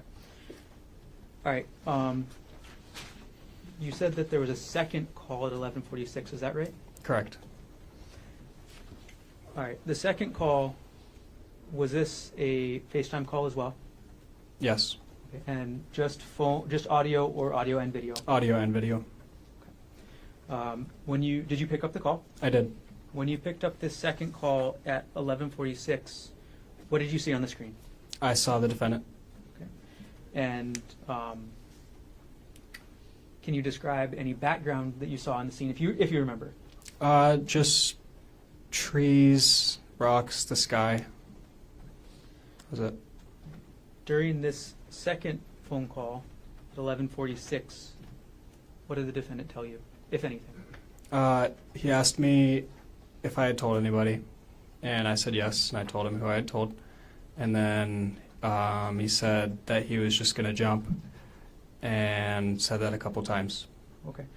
To be super exact here, Emil, who did you tell the defendant that you told? I told the that I told my grandparents and my mother. Okay.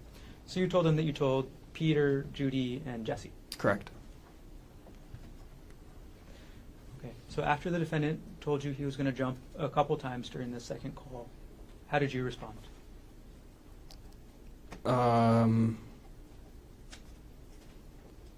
Same way as before. Said not to. I don't know. You told the defendant not to jump. Right. Okay. How did this second call end? With him saying, with the defendant saying, I'm going to go before the police catch me. Did he tell you he was going to hang up? Do you remember that? I'm sorry. Objection leading. Sustained. Bad question, anyway. All right.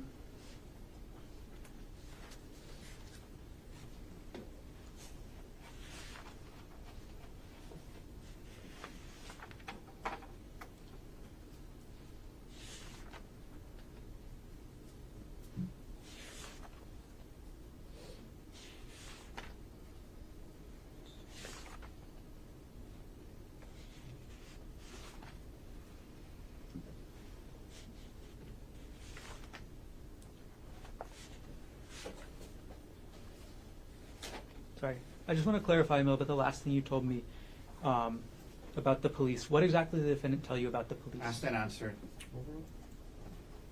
Could you clarify what the defendant told you about the police?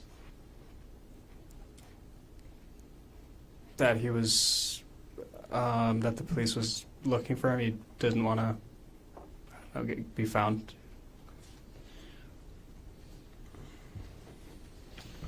Right. Did the defendant tell you anything else about his state of mind or what he was thinking? He said he was at the end of his rope. Anything else you can remember about that?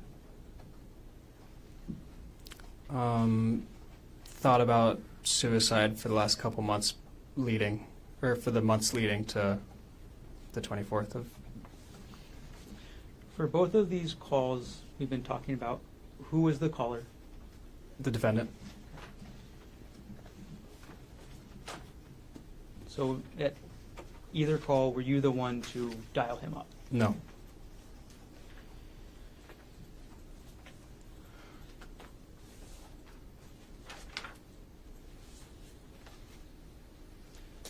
Right, Emil, overall, Like a family group text or Snapchat or something like that? Yes. And who was on that? I believe just me, my dad, Arielle, and it might have just been those three. Okay. I can't tell you exactly. Okay. But you were on it, and they were your dad was sending photos of them on the hike, yes? Correct. Letting you know where they were, right?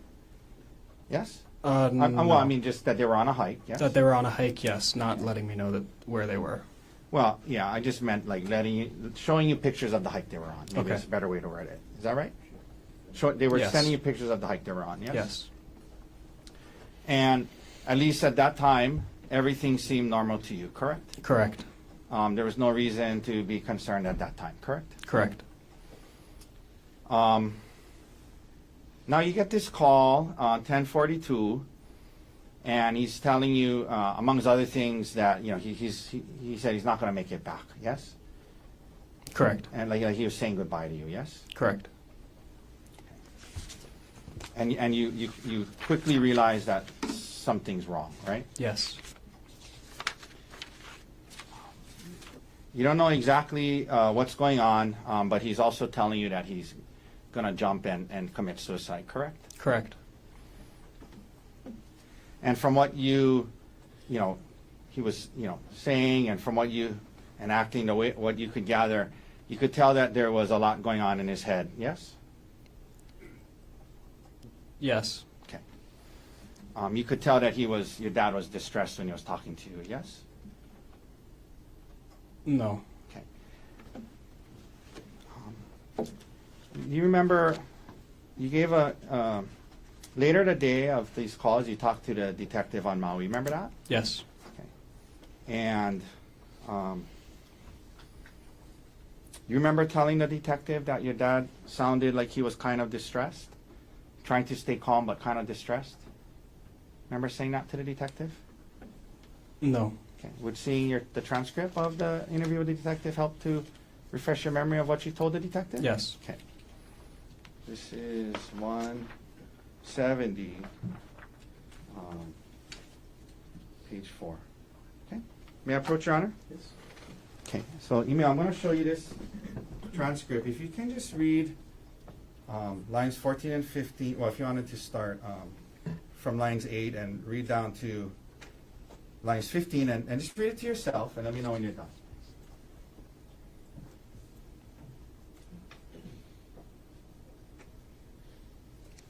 Okay. You remember saying that to the detective? Yes. Okay. But as you sit here today, you don't have a recollection of him sounding distressed, is that right? Didn't sound distressed. Okay. But you did tell the detective it sounded like he was kind of distressed, right? And then I said afterwards he sounded calm. Yeah, you said it sounded like he was kind of distressed, but trying to stay calm. And he did sound calm. That's what you said, right? Correct. Kind of distressed, but trying to stay calm, right? Is that Yes. right? Okay. Now, he's talking to you, sounds kind of distressed, trying to stay calm, And you said also at some point, said something about he seemed like he was at the end of his rope. Is that right? Yes. That is what he said. Now, the first call, Emil, when your dad is having this first call with you, from what it was on a FaceTime, right? Correct. And there was video, right? Yes. So you could see him and kind of whatever was in the camera behind him, right? Right. And he's having this call with you. He's right on the edge of what looked like a steep cliff, correct? Yes. Okay. And he's telling you he was going to jump, yes? Yes. And did you assume that where he was talking to you at was where the incident with him and Arielle took place? Generally? I wasn't aware. I wasn't thinking about that. Okay. But it looked like he was in a steep place that kind of was high, like he had to scale on rocks to get to it, correct? Correct.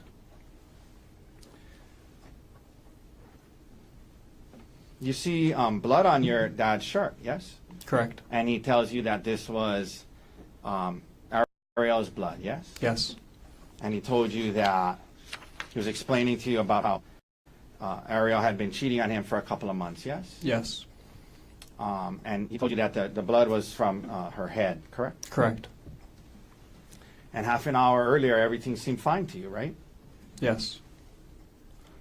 Now you're hearing this. You see the blood. You see the steep cliff. He's telling you he's going to jump. And I'm sure it was a pretty emotional, upsetting call. Yes.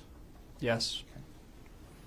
And it was also a little confusing to you. You're trying to kind of piece together and make sense of what happened. Correct. Yes. Okay. And also trying to convince him not to jump. Correct. Correct.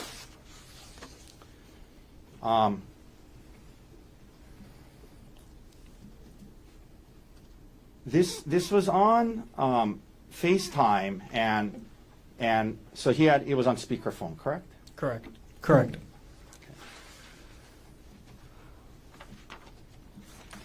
After the first call, you then go to Judy and Pete's house, yes? Yes. And that's Arielle's parents' house, yes? Yes. But you call them your grandparents, correct? Yes. You also went to Judy and Pete's house with your girlfriend, right? Yes. Is that still your girlfriend? No. Okay, your girlfriend at the time, correct? Yes. Then maybe about an hour later, your dad calls you again. Is that right? Yes. And you guys are talking, and he tells you, he brought it up and asked, and you said, yeah, I told Judy and Pete, and then he starts saying, okay, I'm gonna jump then, or something like that. Is that right? Yes. And then he said he needed to go so the police wouldn't find him, right? Yes. Okay, so he was telling you he wanted to jump and kill himself, and he wanted to go so the police wouldn't find him. That's what he was saying, yeah? Yes. Okay. And, after these understandably difficult and emotional calls, later that day, the detectives from Maui contact you, correct? Yes. And at least according to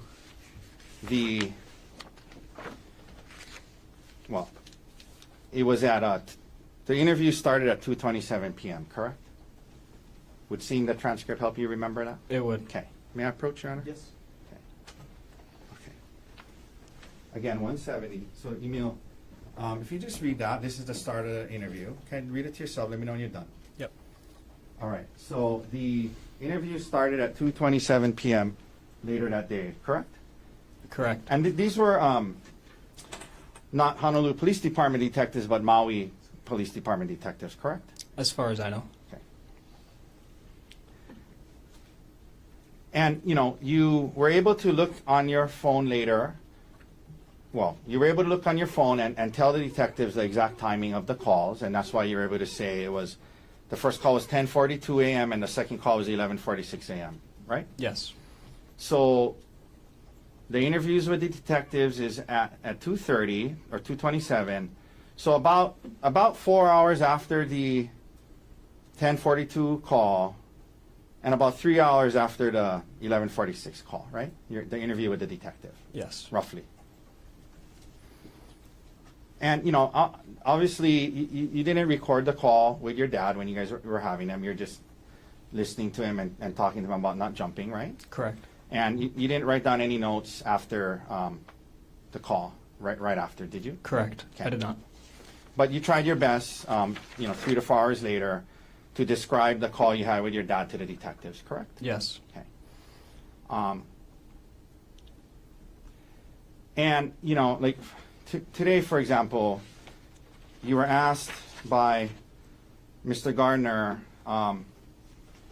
after he was talking to you about jumping, you were asked, what did you say back to him? And I think you said, I don't remember what I said right after that. You remember saying that just a little while ago? Yes. Okay. So as you see there today, there's parts of the exact wording and timing of what was said that you don't quite remember exactly verbatim, word for word, correct? Yes. And for example, you were asked by Mr. Gardner about, what he said after a certain point. And there are things that you don't recall exactly what your dad said after certain parts of the conversation, right? Yeah. Okay.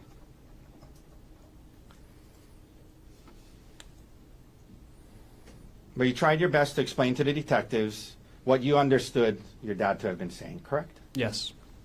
But to be clear, it wasn't like an exact word for word, verbatim of the entire conversation, but you did your best, correct? Yes. Okay. For example, in an effort to do your best to explain to the detectives on Maui what happened, you initially told the detectives that your dad told you he tried to kill Arielle by pushing her off a cliff. You remember initially saying that to the detective? Yes. Okay. And that was what you had kind of assumed, given the things that he told you and where he was on the cliff. That's what you assumed that he meant, right? At least when you said that to the detective, right? Can you repeat that question? So when you initially told the detective, my dad told me he tried to kill Arielle by pushing her off a cliff, that's what you assumed your dad had meant, correct? When he said that, you assumed your dad meant that he had tried to. Let me phrase it this way. You remember telling the detective initially that your dad told you he tried to kill Arielle by pushing her off a cliff. You remember telling the detective that? Yes. Okay. But later on, in the conversation, in the interview, when the detective asked you about that, you clarified and you said the part about pushing her off the cliff was what you assumed he meant, not what he had actually said, correct? Yes, correct. Okay.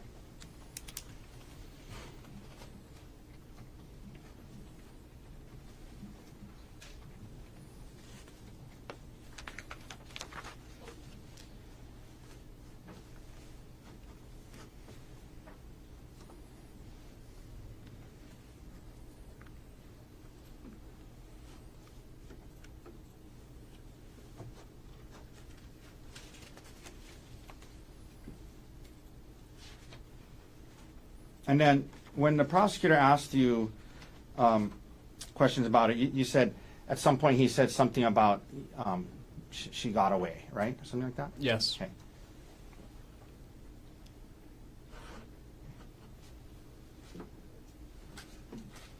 Did anyone tell you about the two witnesses that had testified that when she was moving away from him, he didn't try to stop her? Did anyone tell you that? Can you repeat that? Did anyone tell you that about how the witnesses that were there testified when when she was moving away from him, he didn't try to stop her? At what point? Can we approach? No. Over.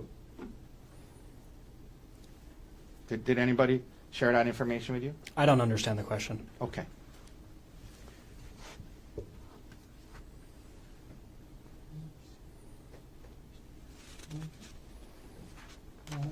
Now, Let me ask you a few more questions, Emil, and then we'll be done, okay? You were asked by Mr. Gardner about how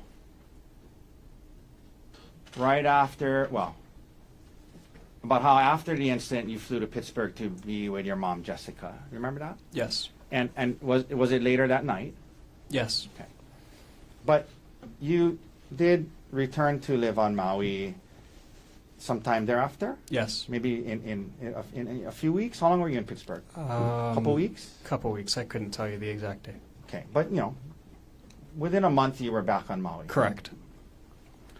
And you, at the time, you had moved to Maui with your dad and Arielle when you were in high school, yes? Yes. And that was something that you chose to do, right? Yes. Okay. You were in Pittsburgh with where your dad was and your mom, Jessica, was, correct? Yes. And you chose to move to Maui to be with your dad and Arielle, yes? Yes. And so by the time we get to 2025, how long had you been on Maui, roughly? 2 years at that point. Okay. You had a girlfriend at the time, yes? I did. You had made friends on Maui, yes? I did. Your two younger brothers were there, yes? Yes. You had a job on Maui in March of 2025? I did. What kind of job? I worked at Chick-fil-A Okay. at the time. Were you going to school? I was not. Okay. And you liked it on Maui, right? Yes. So your options were to stay in Pittsburgh with your mom. You could have done that, right? Yes. Jessica, right?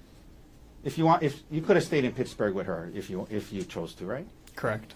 Or you could come back to Maui, where your friends were and your girlfriend was, but to do that you would have to live with Arielle, right? To come back to Maui, you could come back to Maui and live with Arielle, right? It was an option, yes. Yeah, it was an option. And over the last year, since this incident, you have continued to live with Arielle, correct? Yes.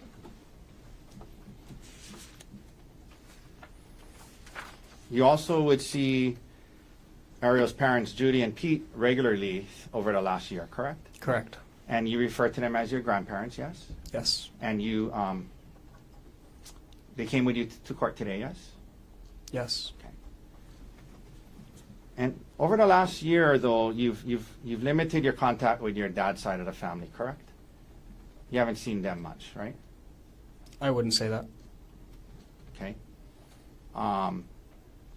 Your grandparents, you haven't seen them much in the last year, have you? Or talked to them much? I have done both of those things. Okay. How often have you seen them? Probably seen them Since Two- the incident. Since the incident. since the incident 2 or 3 times. Okay.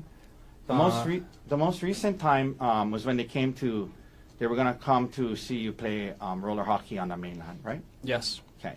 And where was that? Irvine. And when was that? Roughly. I couldn't tell you. Okay. I mean, it was in 2025? Yes. Okay. No, it was 2026. Oh, I'm sorry. I meant that's what I meant. Sorry. It was in 2026. It was in 2026? Yeah. Okay. And you're into roller hockey. You played a lot. Yeah.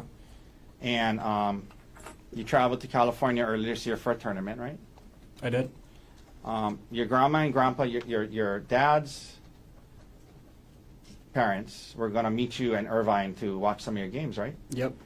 And when they got there, Arielle's parents, Judy and Pete, had traveled with you up there, right? Yes.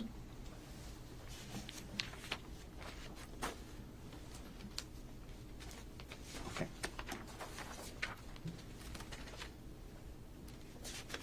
And you have not spoken to your dad since the incident, correct? Correct. Okay. All right. Thank you, Emil. That's all the questions I have for you. Can you read it right? Yes.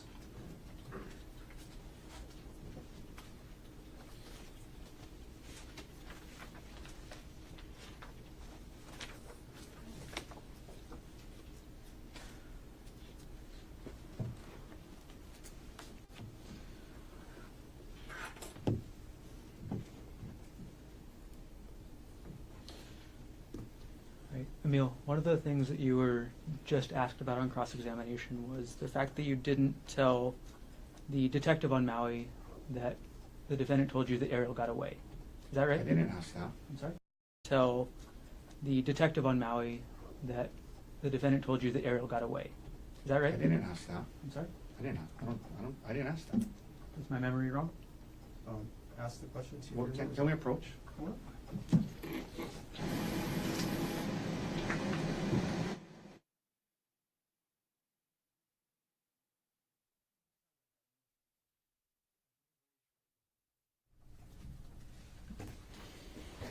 You were asked about, on cross-examination, this being a confusing FaceTime call. Is that right? Yes. And you were, clarify more for us right here, Emil. Was there any confusion about the defendant telling you he tried to kill Arielle? Can you reword that? Sure. Did you have any confusion about that statement by the defendant? Was I confused at all? Yes. I'm sorry. Let me. Is there any confusion in your mind about the defendant making that statement that he tried to kill Arielle? Now? In general. Yes. Okay. Could you explain? I didn't expect it. I'm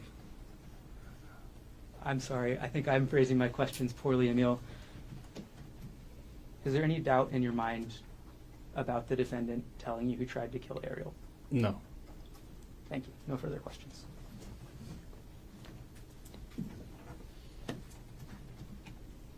Any recross based on what was asked on your direct? No, thank you, Emil. All right, so ladies and gentlemen, let's take our afternoon recess. Have you come back at 3 o'clock. Leave your notebooks on your chair. All rise.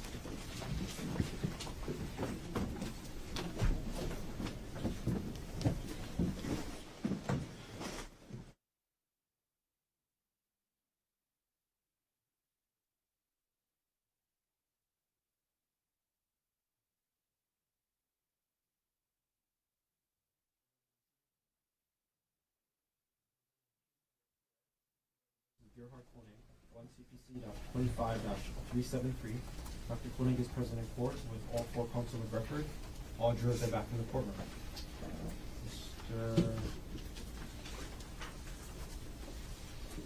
Mr. Gardner, state's next witness. The state calls Peter Mast.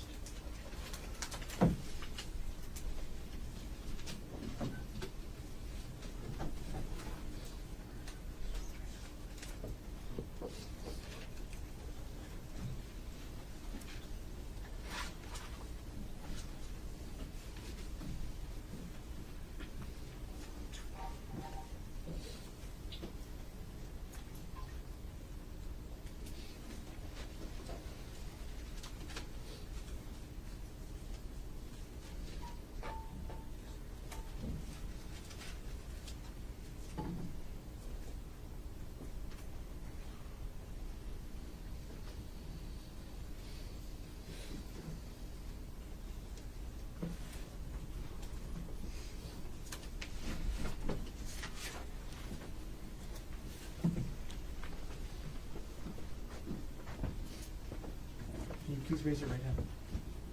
You do solemnly swear or affirm that the testimony about to give shall be the truth, the whole truth, and nothing but the truth? I do. Please have a seat.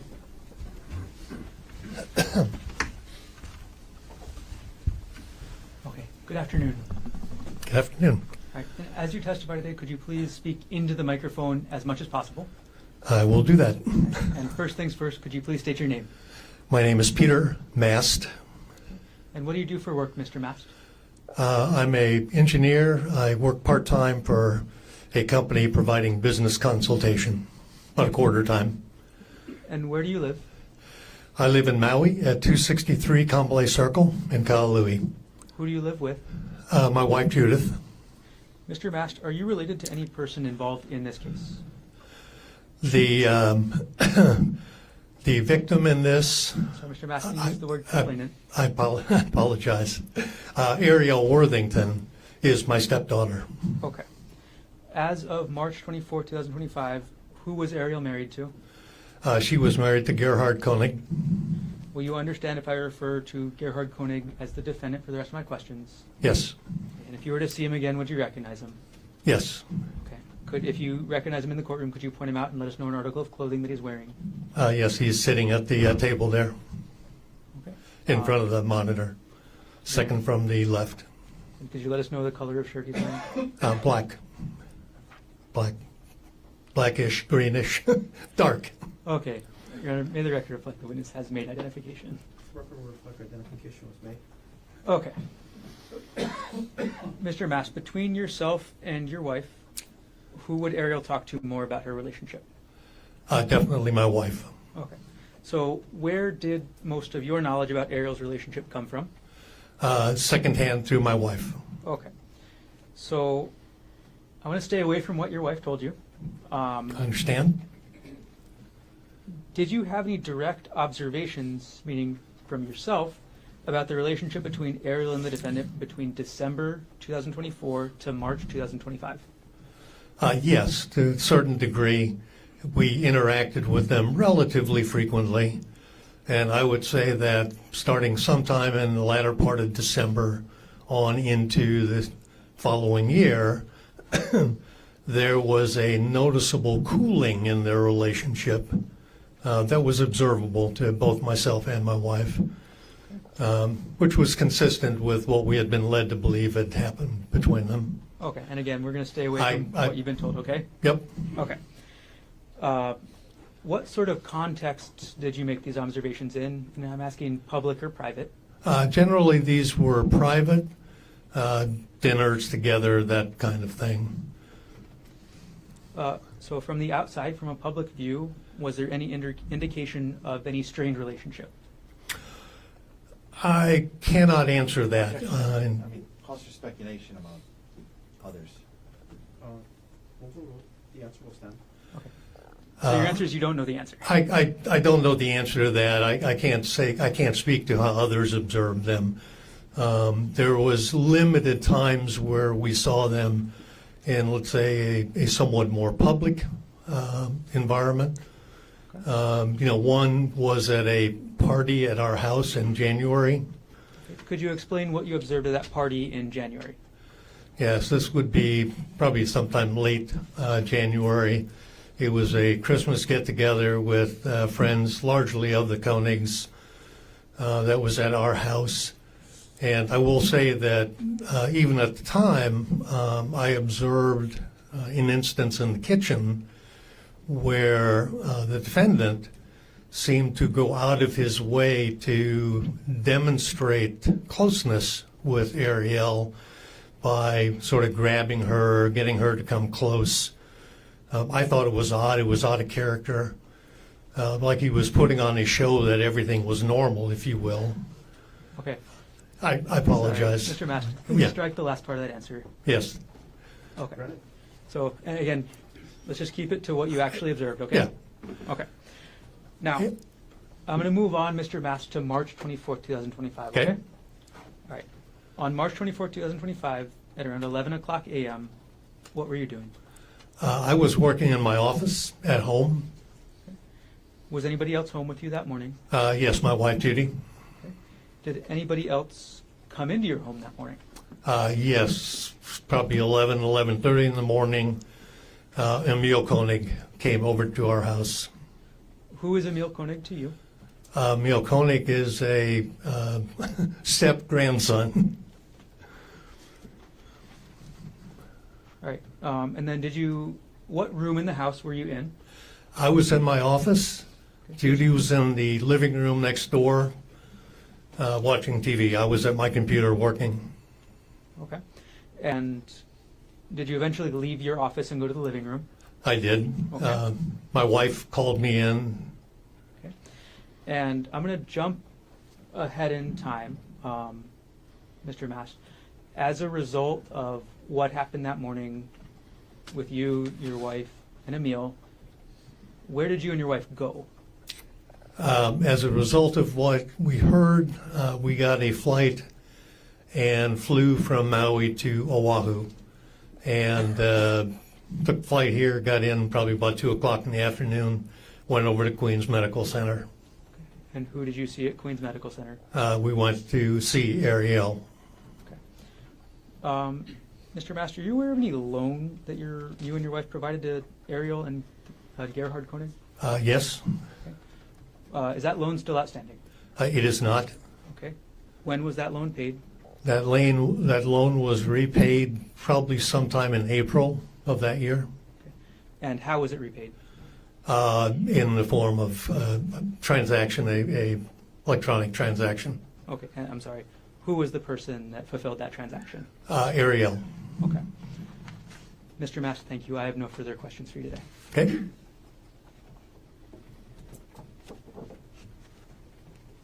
Cross-examination.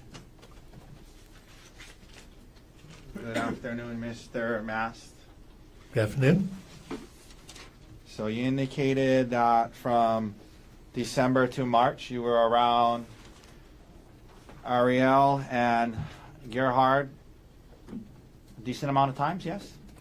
Once or twice a week, Yeah, once or twice a week, and you got to see them interact with one another, right? correct? And when asked about anything odd,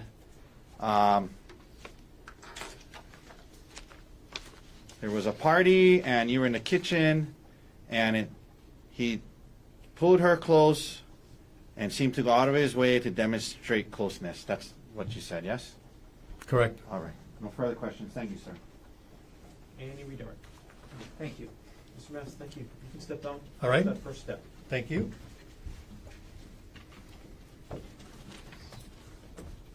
Mr. Gardner. The state's next witness, the state calls Judith Mast.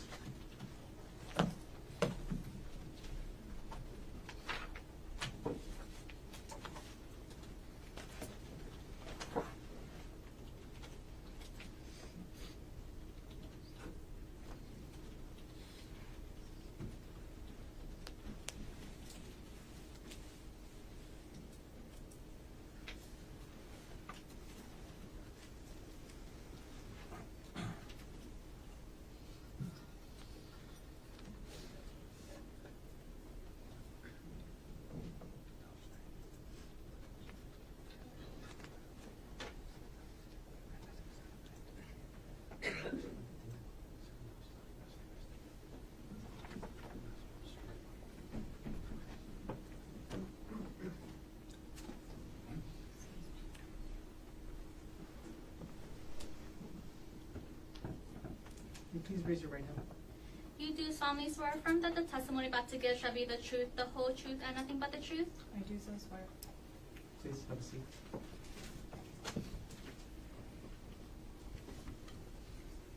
Okay, good afternoon. Good afternoon. First thing I'm going to ask you to do is if you can pull the microphone as close to you as possible and speak directly into the microphone for the rest of this afternoon, okay? Okay. All right. Can you please state your name? My name is Judith Lynn Mast. Is it okay if I call you Judy for the rest of my questions? Please do. Judy, what do you do for work? I am retired. Congratulations. Thank you. Where do you live? I live in Kahului, so it's 263 Kamalei Circle, Kahului, 96732. And who do you live with? My husband, Peter Mast. Judy, are you related to any person involved in this case? Yes, I am. Okay. Who are you related to? Arielle Konig is my daughter.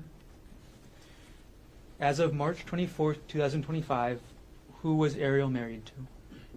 Gerhardt Konig. Will you understand if I refer to Gerhardt Konig as the defendant for the rest of my questions? Yes, sir. How close were you and Arielle? We were and continue to be very close.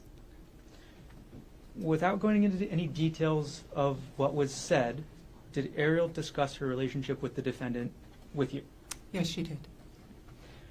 Aside, again, from what Arielle may have told you or may have said, did you have any direct observations of the relationship between Arielle and the defendant between December 2024 to March 2025?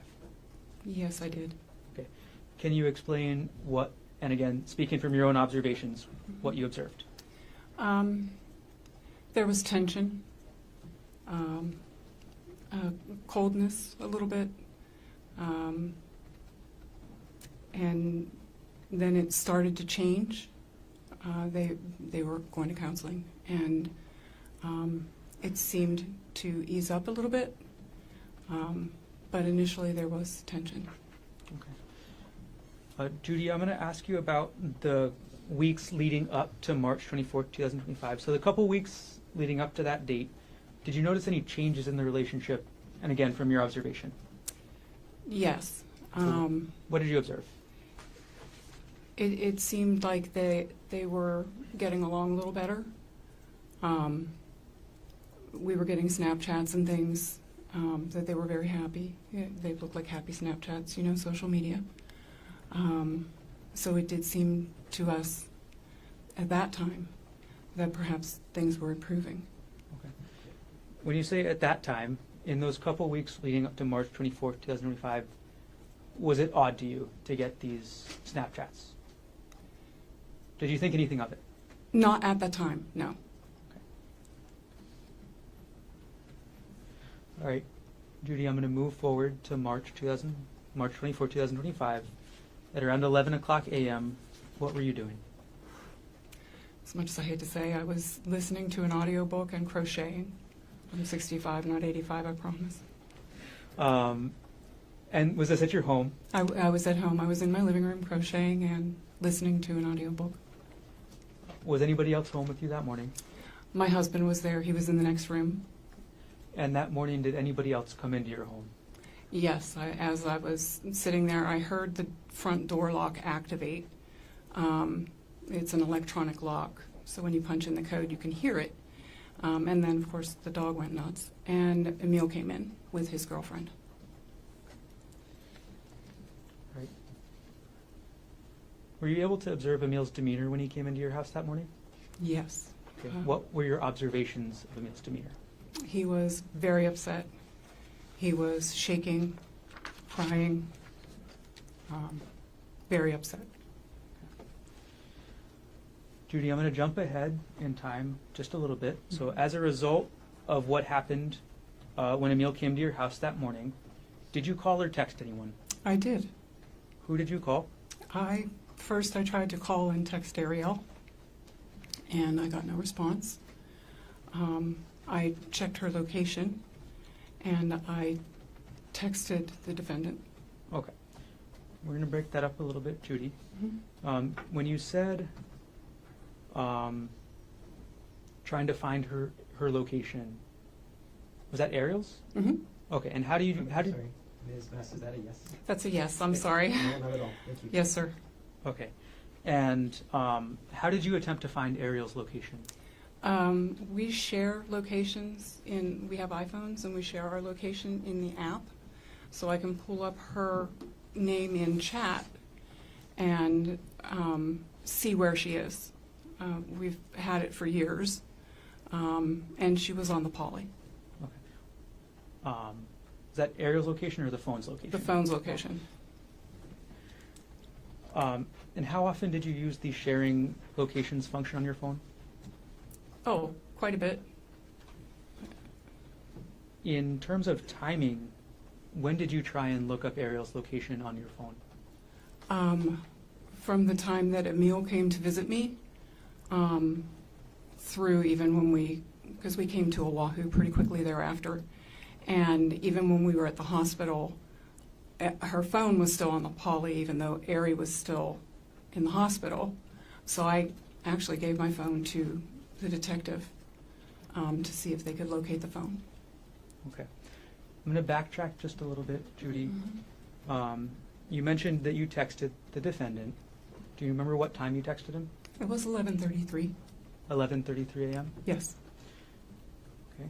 And what did you text the defendant? Is Ari okay? When you texted the defendant, is Ari okay? Did he respond saying that Arielle attacked him? No, sir, he did not. Did the defendant respond to your text saying Arielle went crazy? No, he did not. Ms. Mast, when you asked the defendant through text if your daughter was okay, did the defendant respond at all? No, he did not. Thank you. I have no further questions. Thank you. Cross-examination.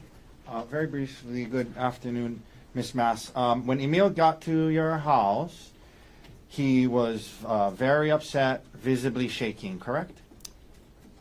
When he came in, yes, he was very upset. He was visibly shaking, yes. Yes. Very upset, visibly shaking, crying, emotional, distressed, yes? He didn't start crying and being very emotional until he started to talk to me. But then, yes, he did cry and he was emotional, yes. At your house, Mhm. while he was there. Mhm. So there were times he was very upset, he was shaking, there were times he was crying, he was emotional and distressed while he was at your house, yes? Yes. All right, thank you, ma'am. No further questions. Any redirect? No, thank you.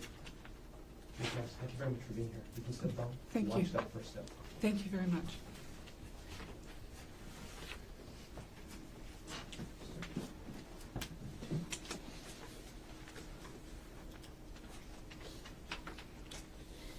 Mr. Garner? May we approach? Yes.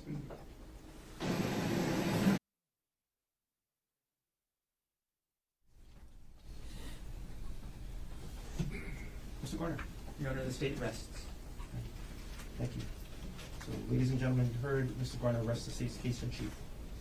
The state doesn't have any other evidence to present at this point in time. Mr. Otake or Mr. Dirks, does the defense wish to present any evidence in this case? Yes, Your Honor, but scheduling wise, we Can we take it have up our tomorrow? witnesses scheduled for tomorrow. I know it's a little early. No, not at all. Can we take up your witnesses tomorrow? That would be great, because they're not here. Thank you. So, ladies and gentlemen of the jury, I'm going to release you a little bit early. It's been a long day. Thanks for hanging in there. Plan on being here for the full day tomorrow again as well. My same instruction, don't talk to anybody about this case. Keep an open mind, and do not try to learn about this case outside of the courtroom. Again, a lot of media coverage, you can see that. If it happens to pop up while you're eating dinner, turn off the TV, go to the next room. Don't watch any coverage about this case, all right? Again, your decision must be based on the evidence presented here in court. Again, thanks for your hard work in this case. We're making headway. We are on, if not slightly ahead of schedule, so that's the good news. When I get a better idea about what the schedule is really going to unfold, I'll let you know. I'll have you come back 9 o'clock tomorrow, and again, plan on being here for the full day. Have a safe drive home tonight. Have a good evening. See you tomorrow at 9 o'clock. All right?